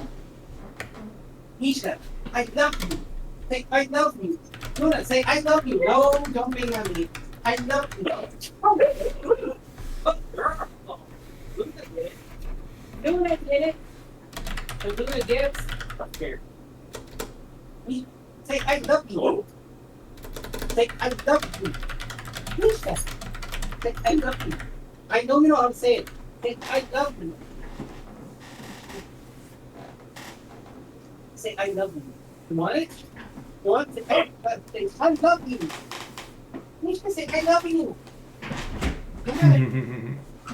Okay, well, while he is feeding the dogs. Mishka, say I love you. Say I love you. Hi, how are you? Say I love you. Luna, stop interfering. Mishka, say I love you. Mishka, say I love you. Oh, it's our baby. You lay down.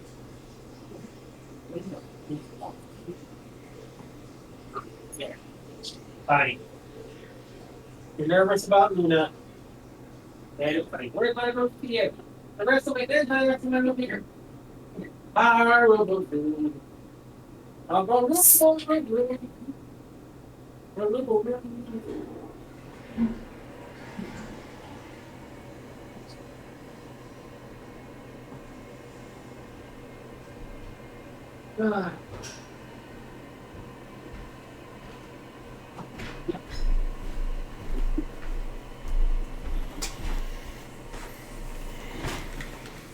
I am getting my root beer. Milo.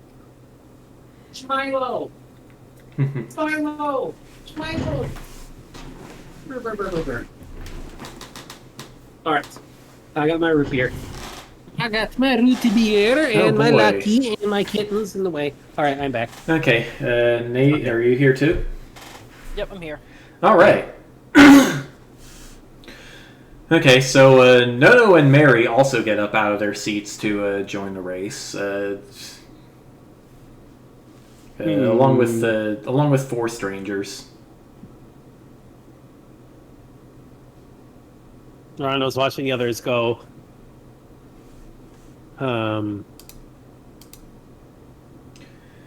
Okay, let's see. Rondo decides to stay in the stands, but he's trying to look around for anything he can like Is there anywhere that he can like Oops. trade for stuff to throw, or like find things that be able to throw and like enhance stuff? He has seen this for. If the others are playing, then he must be there. So he must support them to win the race. Anybody he knows? Let's see.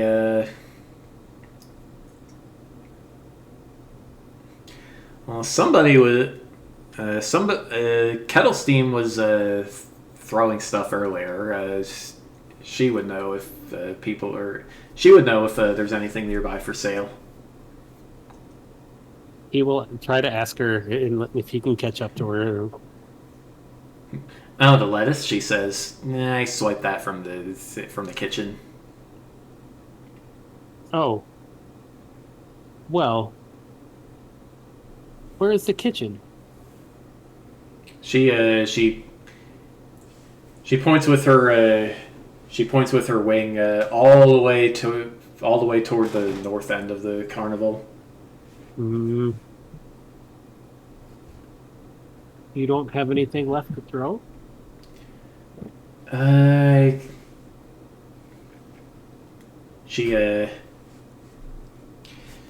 She takes out a bag. She takes out a bag of holding. Here. Okay. Thank you. Yep. He'll get some stuff that he can throw. Yep. Looking inside, the bag appears to have some. Well, the bag appears to be full of lettuce. Let us get some lettuce. Rondo, it will support the people he knows to win the race. Assuming they actually joining the race. Jet's probably not joining the race. He probably knows whatever's going on here. So, okay, Jet not joining the race.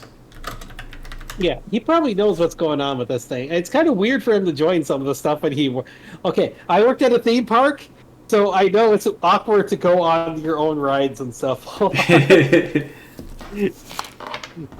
Like, I do this all the time for work. I don't want to do it. This isn't necessarily pleasure here, but I mean, Kettle Steve is still wearing her staff wings.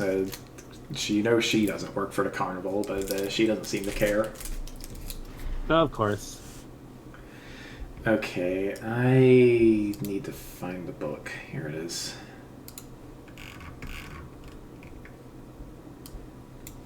Okay, let's see. Okay, so all right, Gordon and Rondo need to pick some snails. There's each of their shells is painted in a different color, with patterns of gold and silver paint over a different color background. You got pink, blue, purple, green, yellow, orange, red, and black.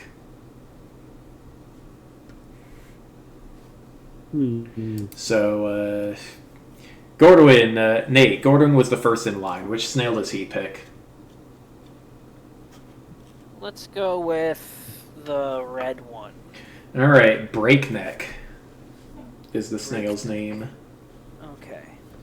Well, you know what they say. Stuff painted red goes faster, right? Mm-hmm. Okay, Kettlestein mounts the blue snail. Nimblefoot.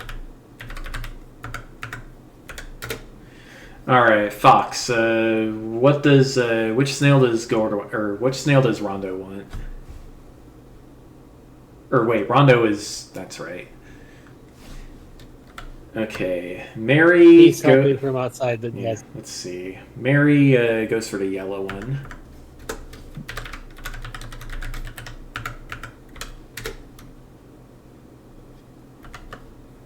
And Nono goes for the green one. Actually, yeah, green.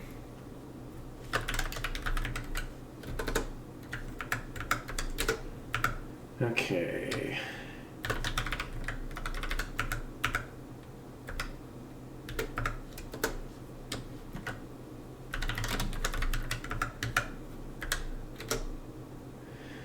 All right, the snails slide along into their positions. The track is a little sticky with snail goo. You notice.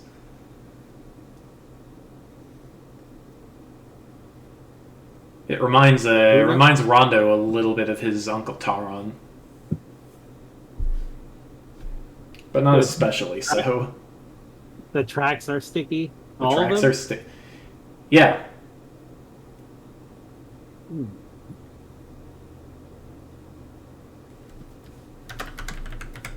Interesting.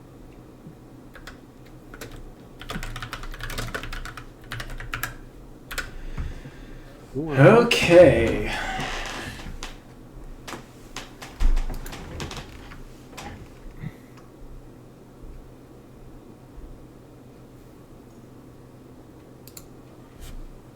Oops, not item.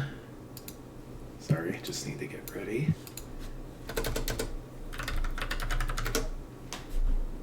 There. Okay. All right.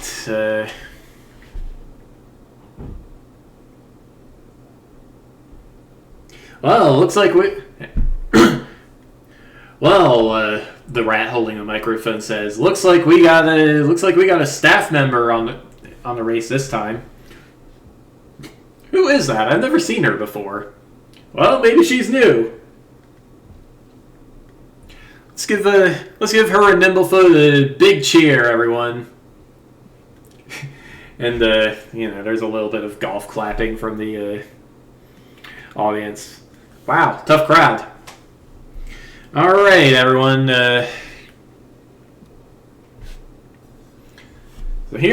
So here's how this is gonna go. When you hear the bang, just drive your snails. No funny business now. No magic either. All right. Whoever makes one lap first gets the grand prize. What's our grand prize, bro? A potion of advantage. Right. All right then. On your marks, get set, go! And you hear the bang, and the snails start sliding. Whoops! Probably not a very nice noise. There we go.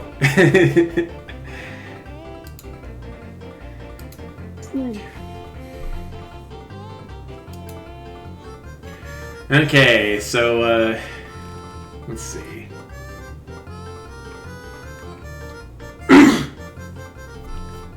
All right, so what's Gordon gonna do? I guess I'll encourage my snail by saying. Okay, give me an animal handling check. Okay. Gordon shouts some encouraging words to Breakneck, and Breakneck speeds up a bit. Alright.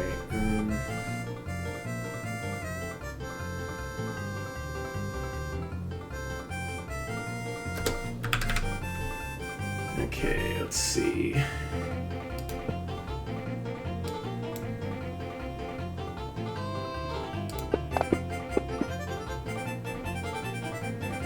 All right, not one to be left behind. Not one to be left behind. Kettlestein. Well, she whistles, and Nimblefoot speeds up a little bit. Let's see. Oop. Need this, and I need Mary's character sheet.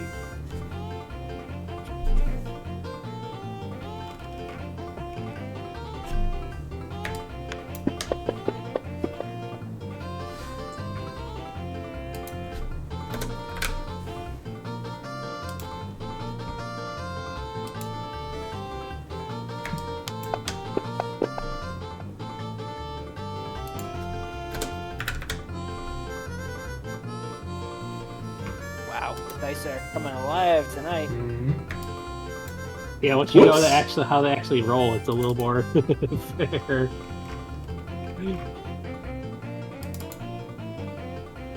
Okay, I need to, I guess, add a counter to the tracker. There. Oh, duh.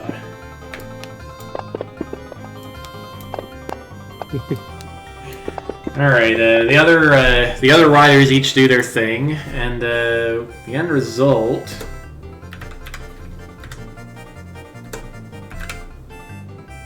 Rondo is trying to help from throwing things and like, hey, these people are the people I'm helping, sort of stuff.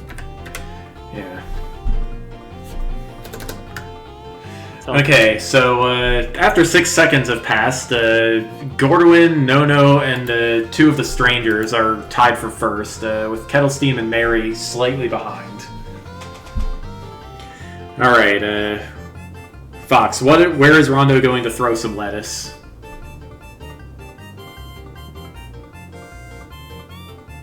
well,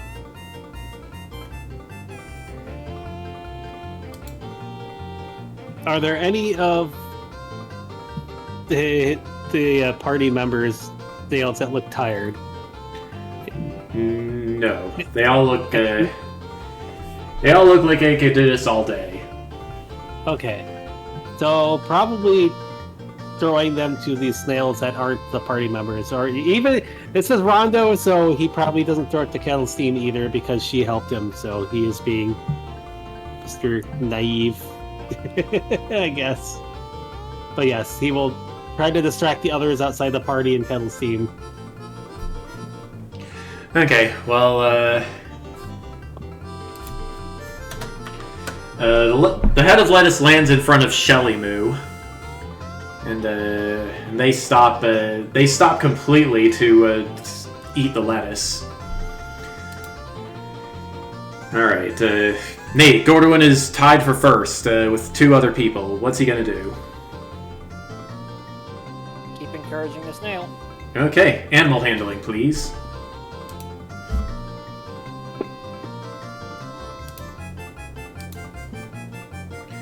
Okay. It was almost a nat 20. I was gonna be so happy.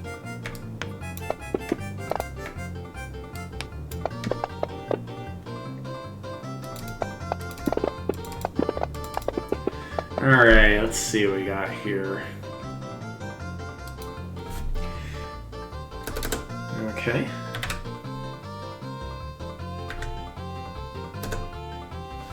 Oops.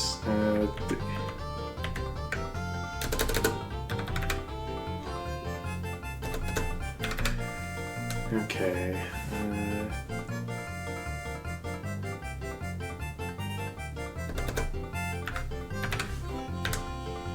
Need to do math. Math. Math. Game.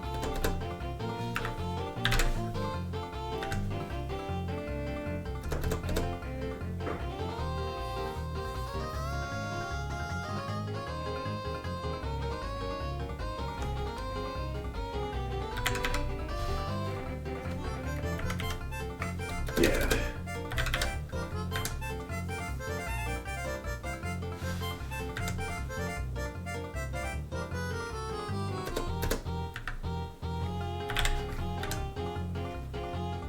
Okay. All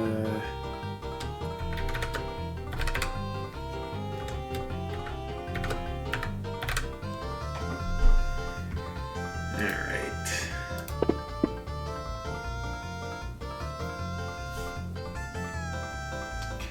Okay, after 12 seconds have passed, looks like,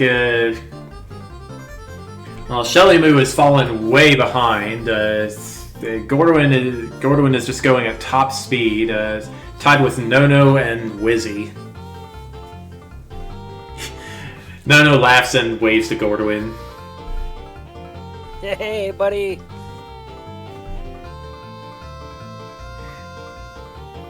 You hear an annoyed squawk from about 40 feet behind you. Come on, Kettlestein, I thought you wanted revenge.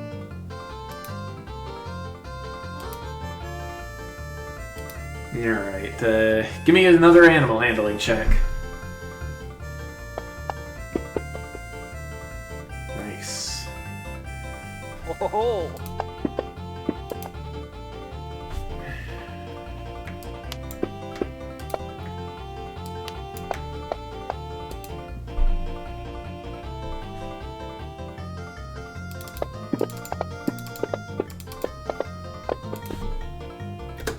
Okay, Gordon continues rushing ahead at top speed. Nothing can slow Breakneck down.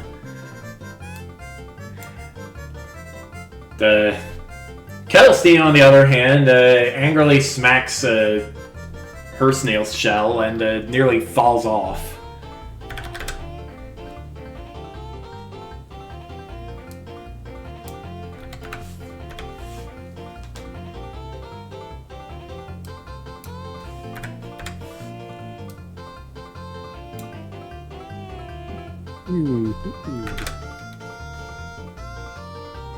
Help the Oh, wait. friends. Do not help the non-friends.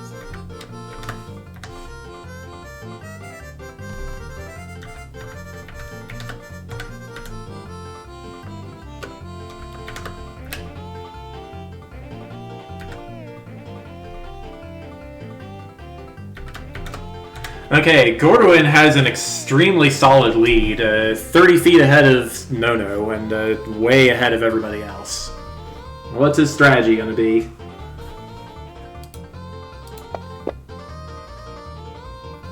Dingus. Hopefully that's not the strategy. Can Gordon take a look at Snail, make sure he's doing okay? Breakneck is doing fine. Alright, he's gonna keep encouraging him. Come on, Breakneck, I know you're painted red and named that way. Okay. The fastest snail around. The crowd shouts. It appears that the black snail, Queen Majesty, just lost her saddle. The saddle and rider both fall off and just land on the track.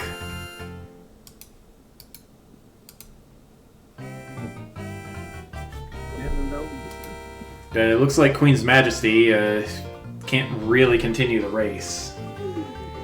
Okay. Meanwhile, all right. Give me your animal handling, Nate. No.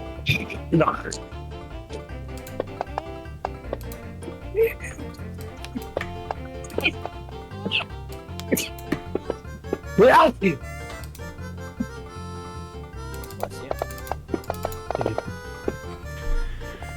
Okay. You're about 90 feet from the... Gordon is about 90 feet from the finish line now. Let's see.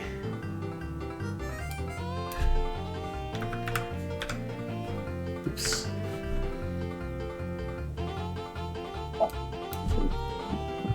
Luna, stop.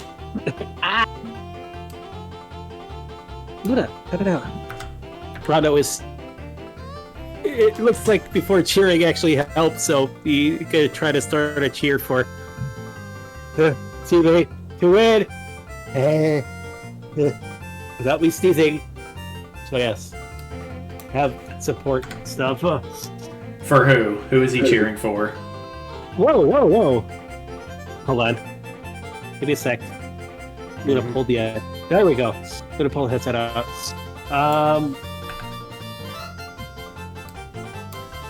He's got to have the party. He's got to support the party members. So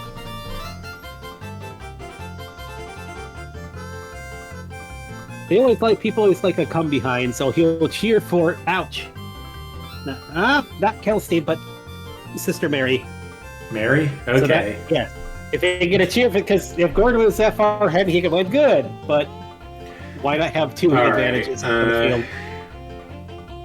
Okay. Give me a charisma check for Rondo. Oh no.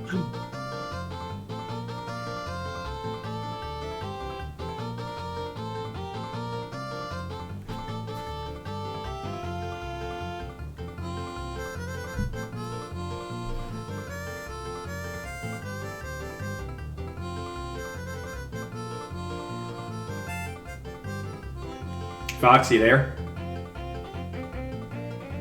Uh-oh. Did he disconnect? We had him for a second. Yep, he disconnected. Internet, Oh, no. please. Let's just say he was cheering for Gorduin, yeah?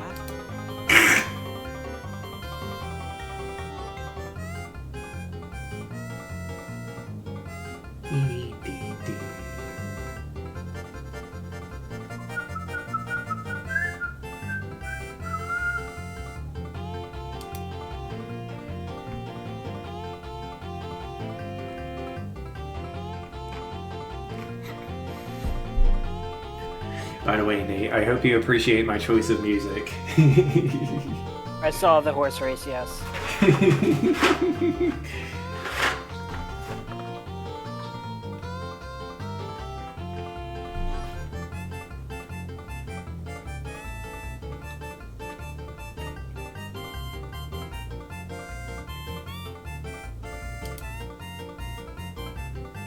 Oh wow, I actually just turned on the track and I was like, wait a minute, this isn't normal music.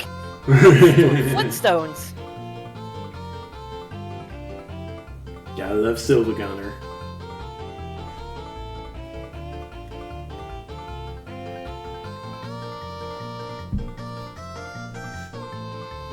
And then there were two. I don't know, do you want Yes, to text them? Yeah, I can text him.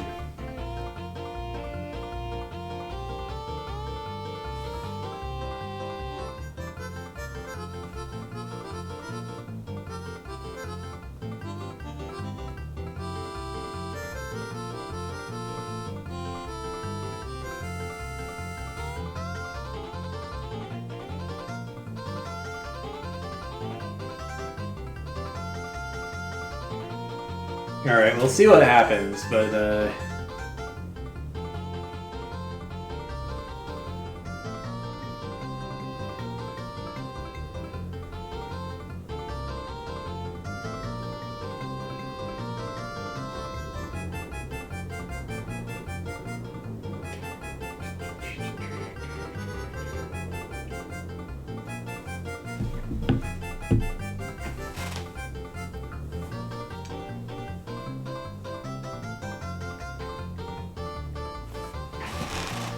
also, what did he post in this chat?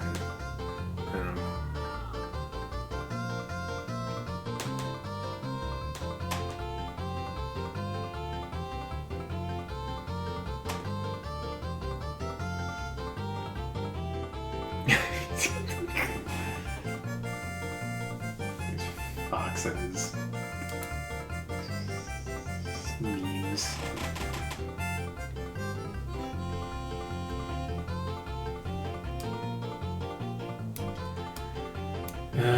Haven't gotten a response yet.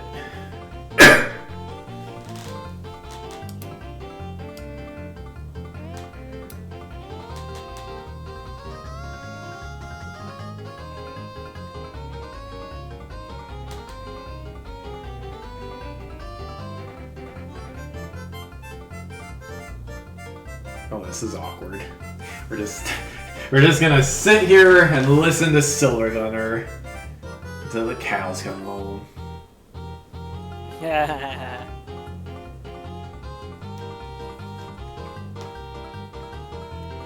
Wouldn't be the first time he's gotten disconnected in the middle of roleplay night. Unfortunate. Yeah, like his house, I don't know, I forget whether he lost power or internet, but like it just wasn't working and he had to do the rest of the session on the phone.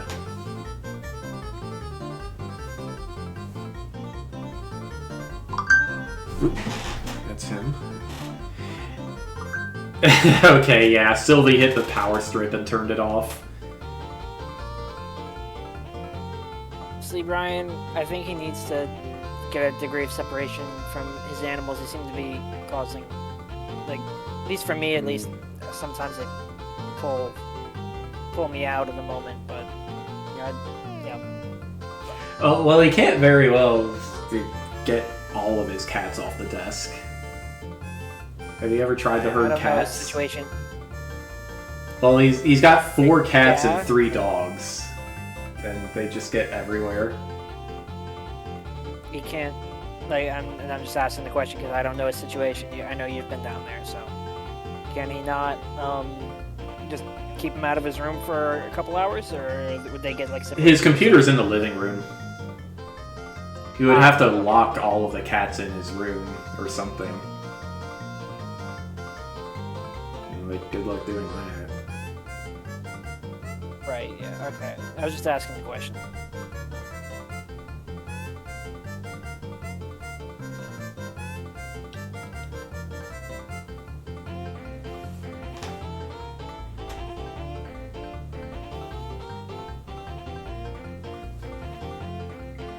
What is this? No, I don't want AI assistant.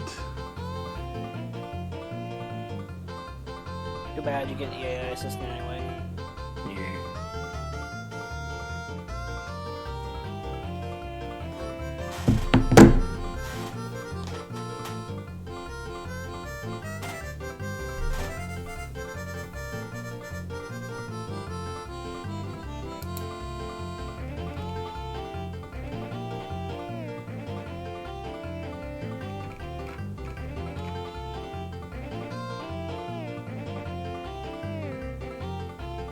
Oh, there he is. In the Discord, anyway.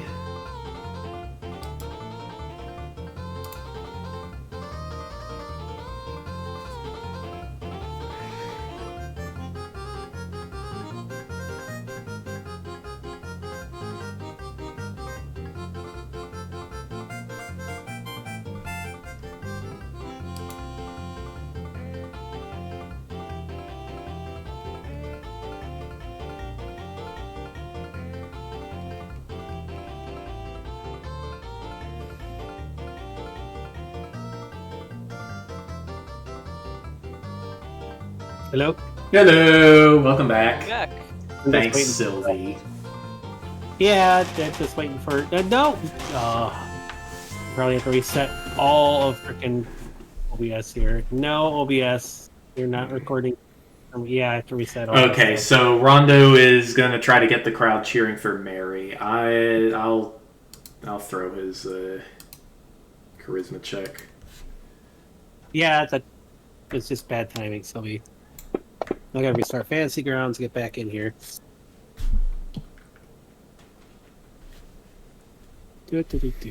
Come on, let's get back in. All right. You Okay. Rondo starts cheering for Flower Flash, but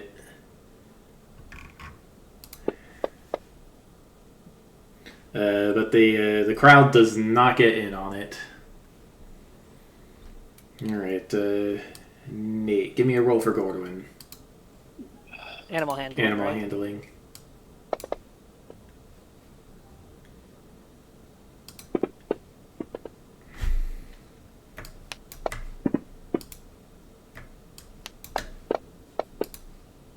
come on. I'm waiting for Fantasy Grounds to finally let me back in. Mm-hmm. Hey, looks like I'm back in. Just waiting. Yep. Kind of. And There are whoa! There are millions of dice all over my screen. What is that? Load up Fantasy Grounds, and there was just like endless stream of like slow motion dice, like in low FPS bouncing everywhere. Okay, then. My passive hits Fantasy Grounds too, I guess. I guess. Alrighty, continue. Okay, let's see. No, got.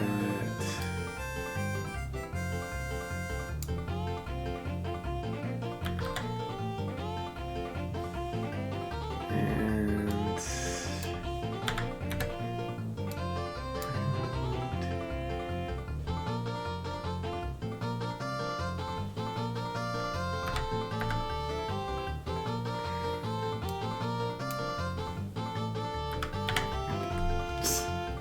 Okay, well, Gordon rushes over the finish line a good 60 feet ahead of Nono, who was in second place. The others Well, the others keep going, and and our winner is Breakneck! Woo! Ah! Hey! I was And, trying to ensure that at least some of us would succeed, and that seems that has succeeded. Yes. Well, The attempt to succeed has succeeded. yes, Kettlesteam flies over to Gordwin and tries to land behind him and peck at him. Can I make it sure like a dexterity check just to bat her away? Or playfully bat her away? Actually, trying let me to just do this.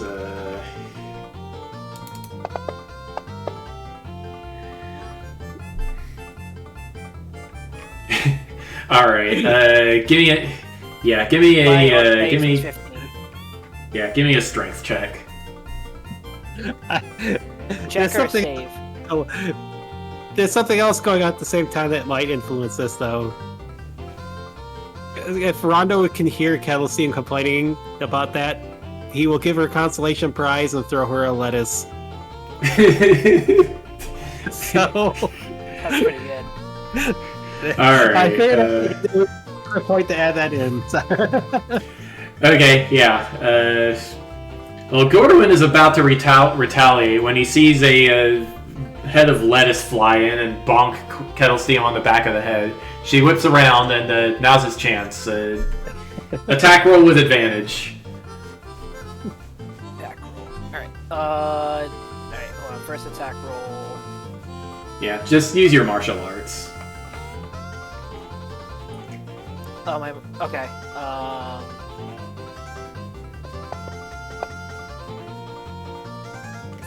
All right, well, you shove her off the snail, and she falls into goop.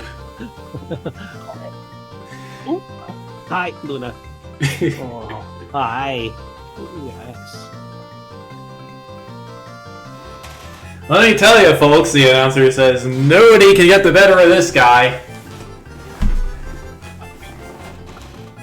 Let's hear it for, he checks his notes. Gordwin! The crowd cheers, and the other rat climbs down from the treetop. You notice he's got a microphone for a tail and a loudspeaker in his belly, kind of like Lucio's ears. He's got a flask full of some kind of potion in his hand. Here you go, kid.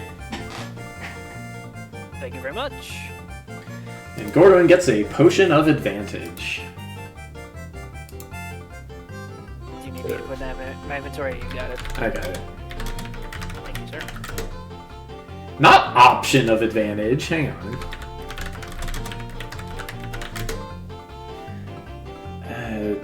Okay, that's not a thing. I gotta actually look in the. Gonna actually dig into the book. Looks like. Boop.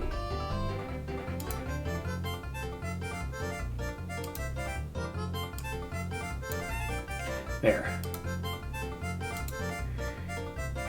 All right. Yeah, the potion looks like it looks like sparkling golden mist.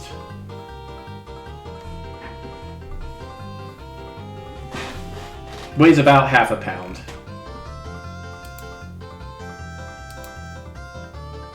The poor sap who fell off of Queen's Majesty halfway through the race gets the wand.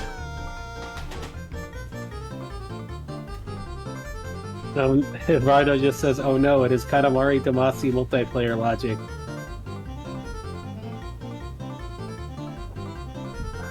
I could never win that. Is it that it's fun, or that it lets you forget yourself? It is both. Alright, let's see.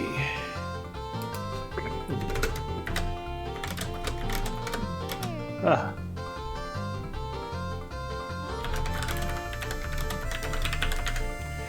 Alright. Yeah. Well, you got me, Gordwin, Nono says as he dismounts and catches up. Well played. GG, Well played. he says, holding up his fist. I give him a fist bump.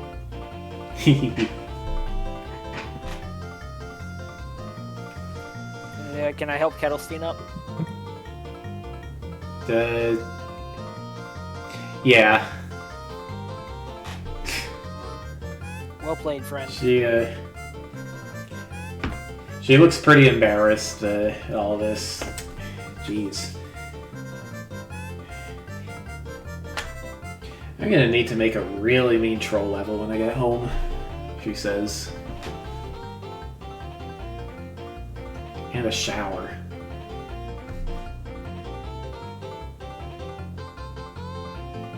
I'll be scared to figure out what a troll level is, friend. Yeah, if you don't know, I bet the robot kid would know. Later. And she awkwardly tries to step out of the goo and onto muddy ground. Blah.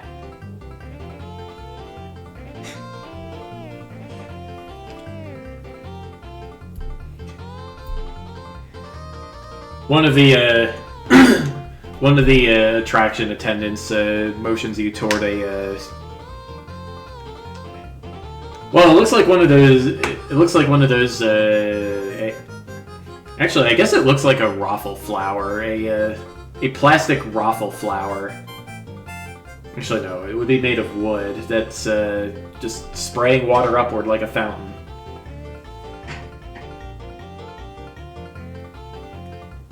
Kettlestein, that point over to the fountain. She appears to have just noticed the fountain now and is on her way over.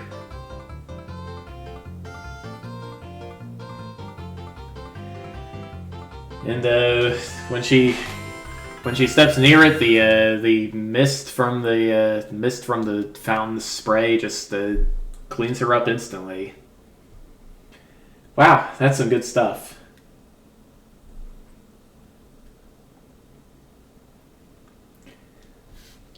No. It sits down and lets the mist clean his feet.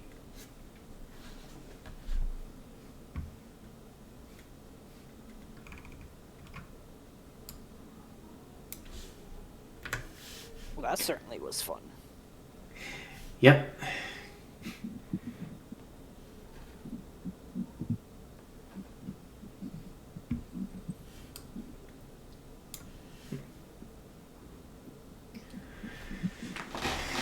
So, just enjoying the carnival now, huh? Might as well. We got ticket punches left now that we've figured out how to get to Prismere.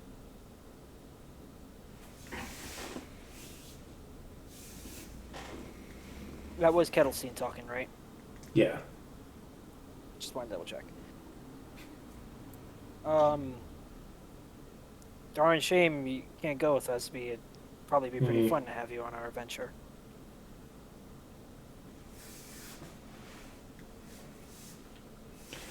Kelstein just shrugs.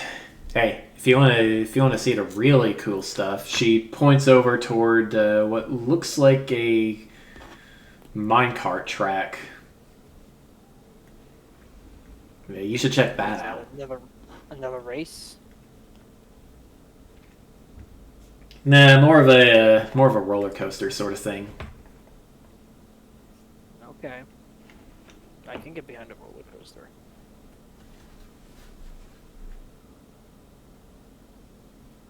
All right, so is Gordon going to go check it out?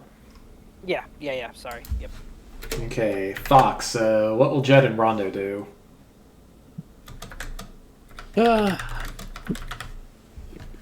Good question. I mean, Rondo's got to figure out where everyone else went off to. He wants to have fun at the carnival too, with spend his other tickets, but Everyone else is here. Okay. Then where do we want to go next? Rondo sees Gordoin and Kettlestein going over to the going over to a minecart track. I suppose that's where we're going next then. And he follows. What is Jet going to do? Well, Jet's basically rubbing his head. He's like, I'm supposed to be guiding these fellows, and instead they're going wherever they want. Well, whatever. He's got to follow along because he's supposed to guide them. So Mm-hmm. Sweetie, what are you doing? Yep. Sister Mary discreetly approaches Gordoin from behind and whispers, "I don't know if this is a good idea." It seems like she is a little bit suspicious of Kettlestein and how interested she is in this ride.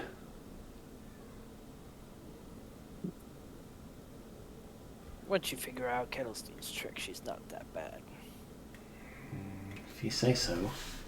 I'll keep an eye on her though. Thank you for the heads up.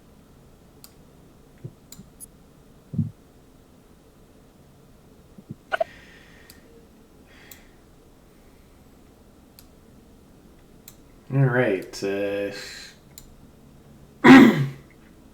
It looks like the mine carts are going in and out of some kind of extra dimensional space. One of the entrances has been fashioned to look like a dragon's head.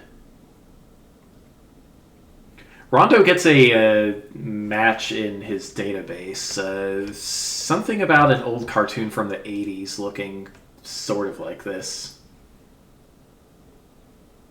Reminds me of a cartoon. He's trying to figure that stuff out at least. Mishka, Phoebe! Alright, let's see. Yeah, give me an intelligence check for Rondo. Okay.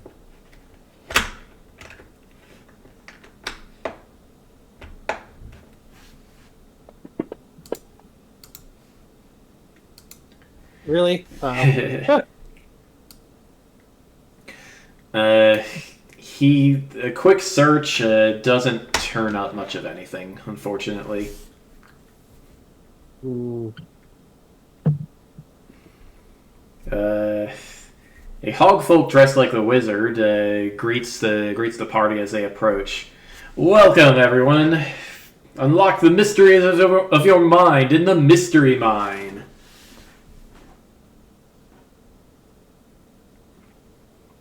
A minecart stops next to him. It seats 8. Who is getting on? Nate? Gordon will get on. Okay, Fox? Rondo will probably get on, but Jet is, especially if Jet knows anything about stuff, might be staying back here. Okay. Jet would know that some people who go on this ride suffer from nightmares afterward. Yeah. Well, he'll give the others a warning. Rondo will only board if the other party members are boarding because he wants to try to keep them safe. But Jet is not going to board, especially if he knows about the stuff. He's like, I ain't dealing with that. I already got enough problems. Alright,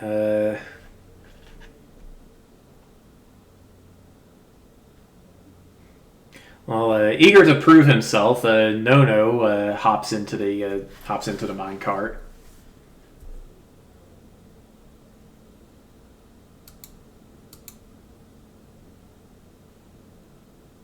Some of the other it fills up with some other riders, and away you go.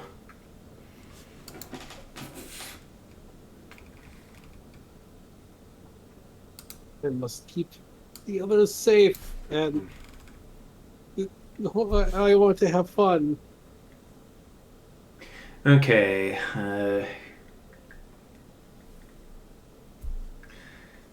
let's see. So Nate, what is Gorduin most afraid of?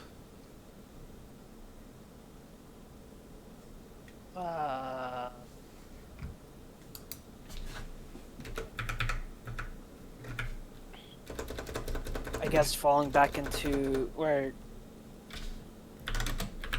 being cast out on his own again, losing. I don't know how to say it. Like,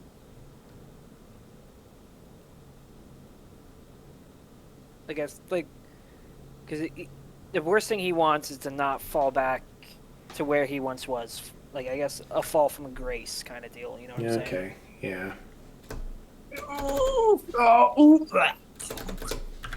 Hi. Okay, yeah. Fox, what is Rondo most afraid of? At this point, that's kind of a hard question to answer.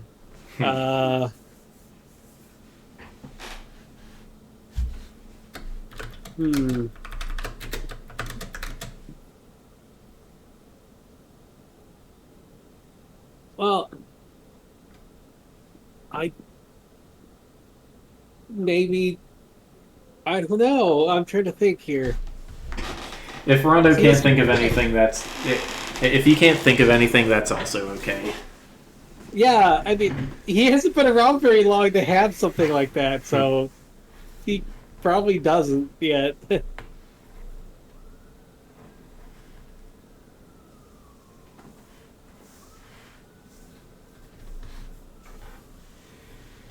Alright, I think.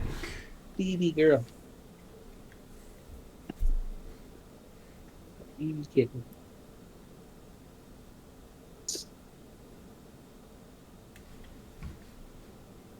Oh.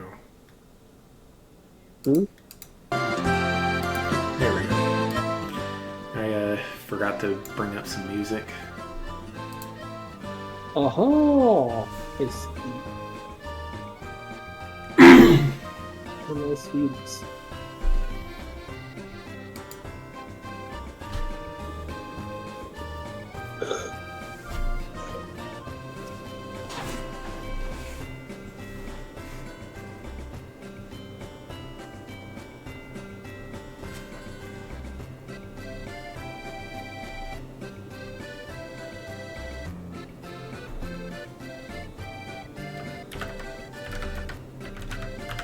Okay. Well, as the three of them and 5 others ride into the Dragon's Maw, they are suddenly thrust into a demiplane full of undulating hills and corkscrewing trees and kaleidoscopic skies. Illusions pass you by. The first one is a strange monster that none of you have ever seen before. Give me a wisdom saving throw. Each of you. Okay.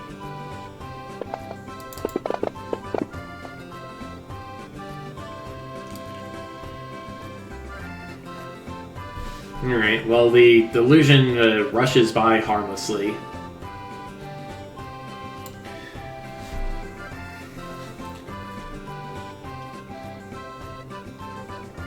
Second, you see an illusion of somebody getting stabbed to death in a dark alley. Nate, give me a saving throw with disadvantage. Everybody else is normal. Wisdom saving throw? Wisdom saving throw with disadvantage. Everybody rolls it. Yeah, so So I everybody just rolls. I just click disadvantage, right? And then You I click grab dis it. and then, yeah. Ow, ow, ow, ow, ow. Uh-oh. A chill rushes through Gorduin's soul.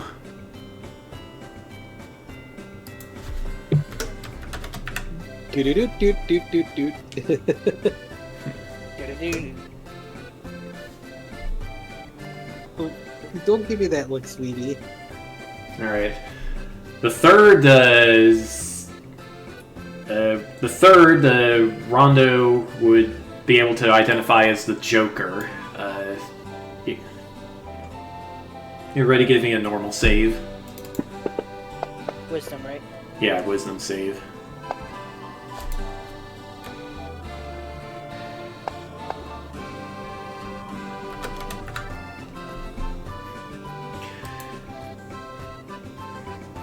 Alright,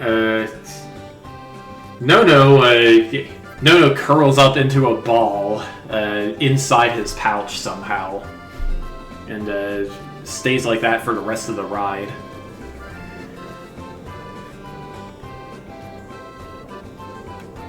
The next illusion you see, you hear a loud roar, and a green dragon swoops overhead, almost like it's going to pluck you out of your seat. Normal saves for everyone. Is this out of the normal for Rondo, though? Strange dragons doing silly stuff?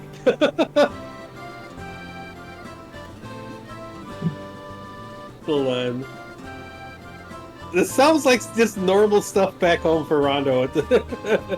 Whoa! Excuse me. I mean, if you think so, then give me a saving throw with advantage. Well, I mean, I don't know if it'll get better than what I just gave. Oh, that was your latest roll?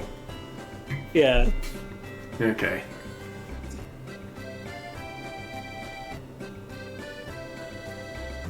Alright, next illusion you hear, the Jaws theme. Normal saving throw, please. What is going on? Huh.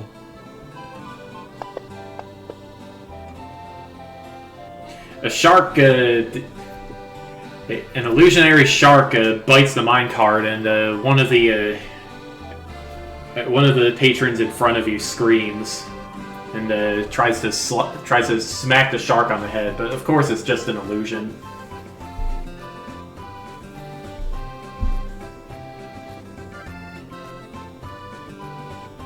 Well, logically now, all these are illusions, so hopefully that would help. Considering the stuff Rondo's already been around, this is kind of silly, but yeah.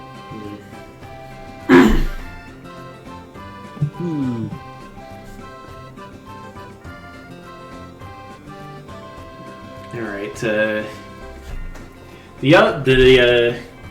the final illusion is some kind of impossible eldritch tentacled thing. Gordwin only, give me a wisdom save.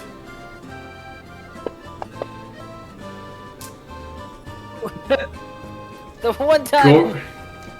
Gordwin has no idea what the heck this thing could be, but it definitely is not right. Would he still be afraid of it, even though he knows it's an illusion?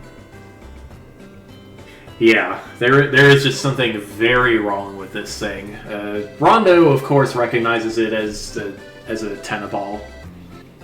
Oh. Huh, it's like Dad and brother and Grandpa and Grandma. And he's listing off a couple names. Huh, Pip must have put this in here. Okay.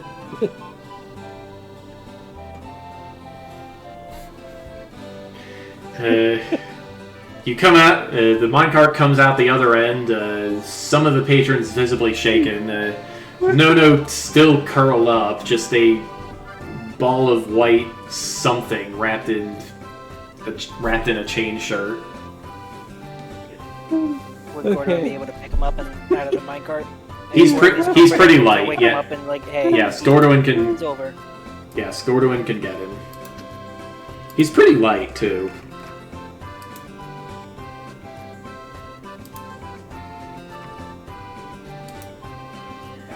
Oh. It's okay, friend. The ride's over. Oh, is everyone okay? Everyone seems to be upset.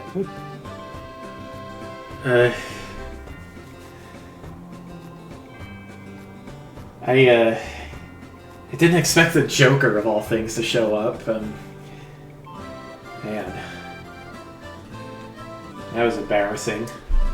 I don't know. It Well, seems good like friend, we were all seeing things that were go yes, against our natural fears. the Joker was very silly. Although I can't tell if that was my dad or my uncle or my grandma. He saw your my dad? grandpa, Wait, huh? or Pip, or Valos. Yes, at the Oh, end. somebody put a Tetherball in there? Really? Yep. Yes. Eh. No blushes and straightens his hat. Well, that was fun. I'm glad we got to write it, even if I don't know why we wrote it, but I'm glad that we did.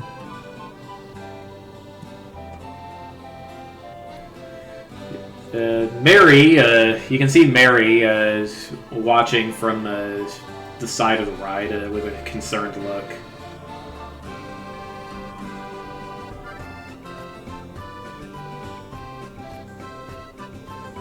Nothing terrible happened, Mary. Just a couple of bad illusions. I guess was all about pranks. Not sure what. Not sure why the carnival had this ride, but it'll all work out in the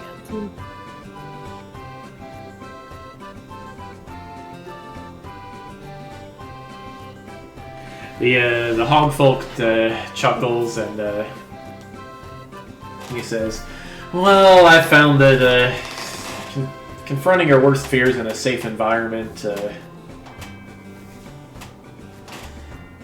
for some people, it prepares them to face the real thing later on. It's all in good fun, yeah?" I suppose. That does make some sense. I wonder who the tentacle is supposed to be representing. How strange. What now? The tentacle creature at the end. I don't know. I don't know which one of these guys is afraid of that. I do not know. Just makes me hungry, honestly. I do not think my dad or uncle or uncle or my family would appreciate being nibbled on like that. Yeah, don't say. Although there are some tasty things outside of Kitty sneezing snot all over me. I just changed my shirt. Oh, cat! Come on, it's all over my monitor. Okay, Gordon has 3 tickets left and Rondo has 5, but I think we are out of time for now. And I need to clean off my keyboard that is covered in kitty snot. Needy. So, yeah, thank you guys for watching. So, Fox is not going to be available on the 28th, but can we try for the 29th? I'm checking our schedule now. Let me check to see if they have any Okay. closing on the 29th too, so... I hope not, but it's hard to know. I only know I'm working next Monday, even though it's not posted yet because of... Monday, Becca has a Tuesday, meeting. I'm not, the 29th, what? Yeah, I am not Becca has a closing meeting on the 29th. 29th. Okay. I do not know about the week after, but I can poke about it. I will probably have Monday evening off the next week after, because they try to at least give me every other Monday. So. Good job, Rex. Shall we aim for Cinco de Mayo? Yep, and if you want, I could make a big pot of chili and invite you and Becca over. Oh, what for Cinco de Mayo? Yeah. Oh, I gotta find the you have the sous vide thing. I do. I can tell you have an oven. I do. Then I can probably try to tell you how to make the carnitas in 84. I just gotta find the thing part. Okay, If yeah. Cinco de Mayo. I mean, all you need to do is sous vide them for like 24 hours, and you stick them into the broiler. So I'll try to find the sous vide recipe I used. Okay. All right. Well, I will see all you guys later. I got some notes to write now. Alrighty. Alrighty. Okay, and also some tweaking on Mary's character sheet to do. Now that we know she has her phone. Okay. Okay, I'll see you guys. Have a good night. You too.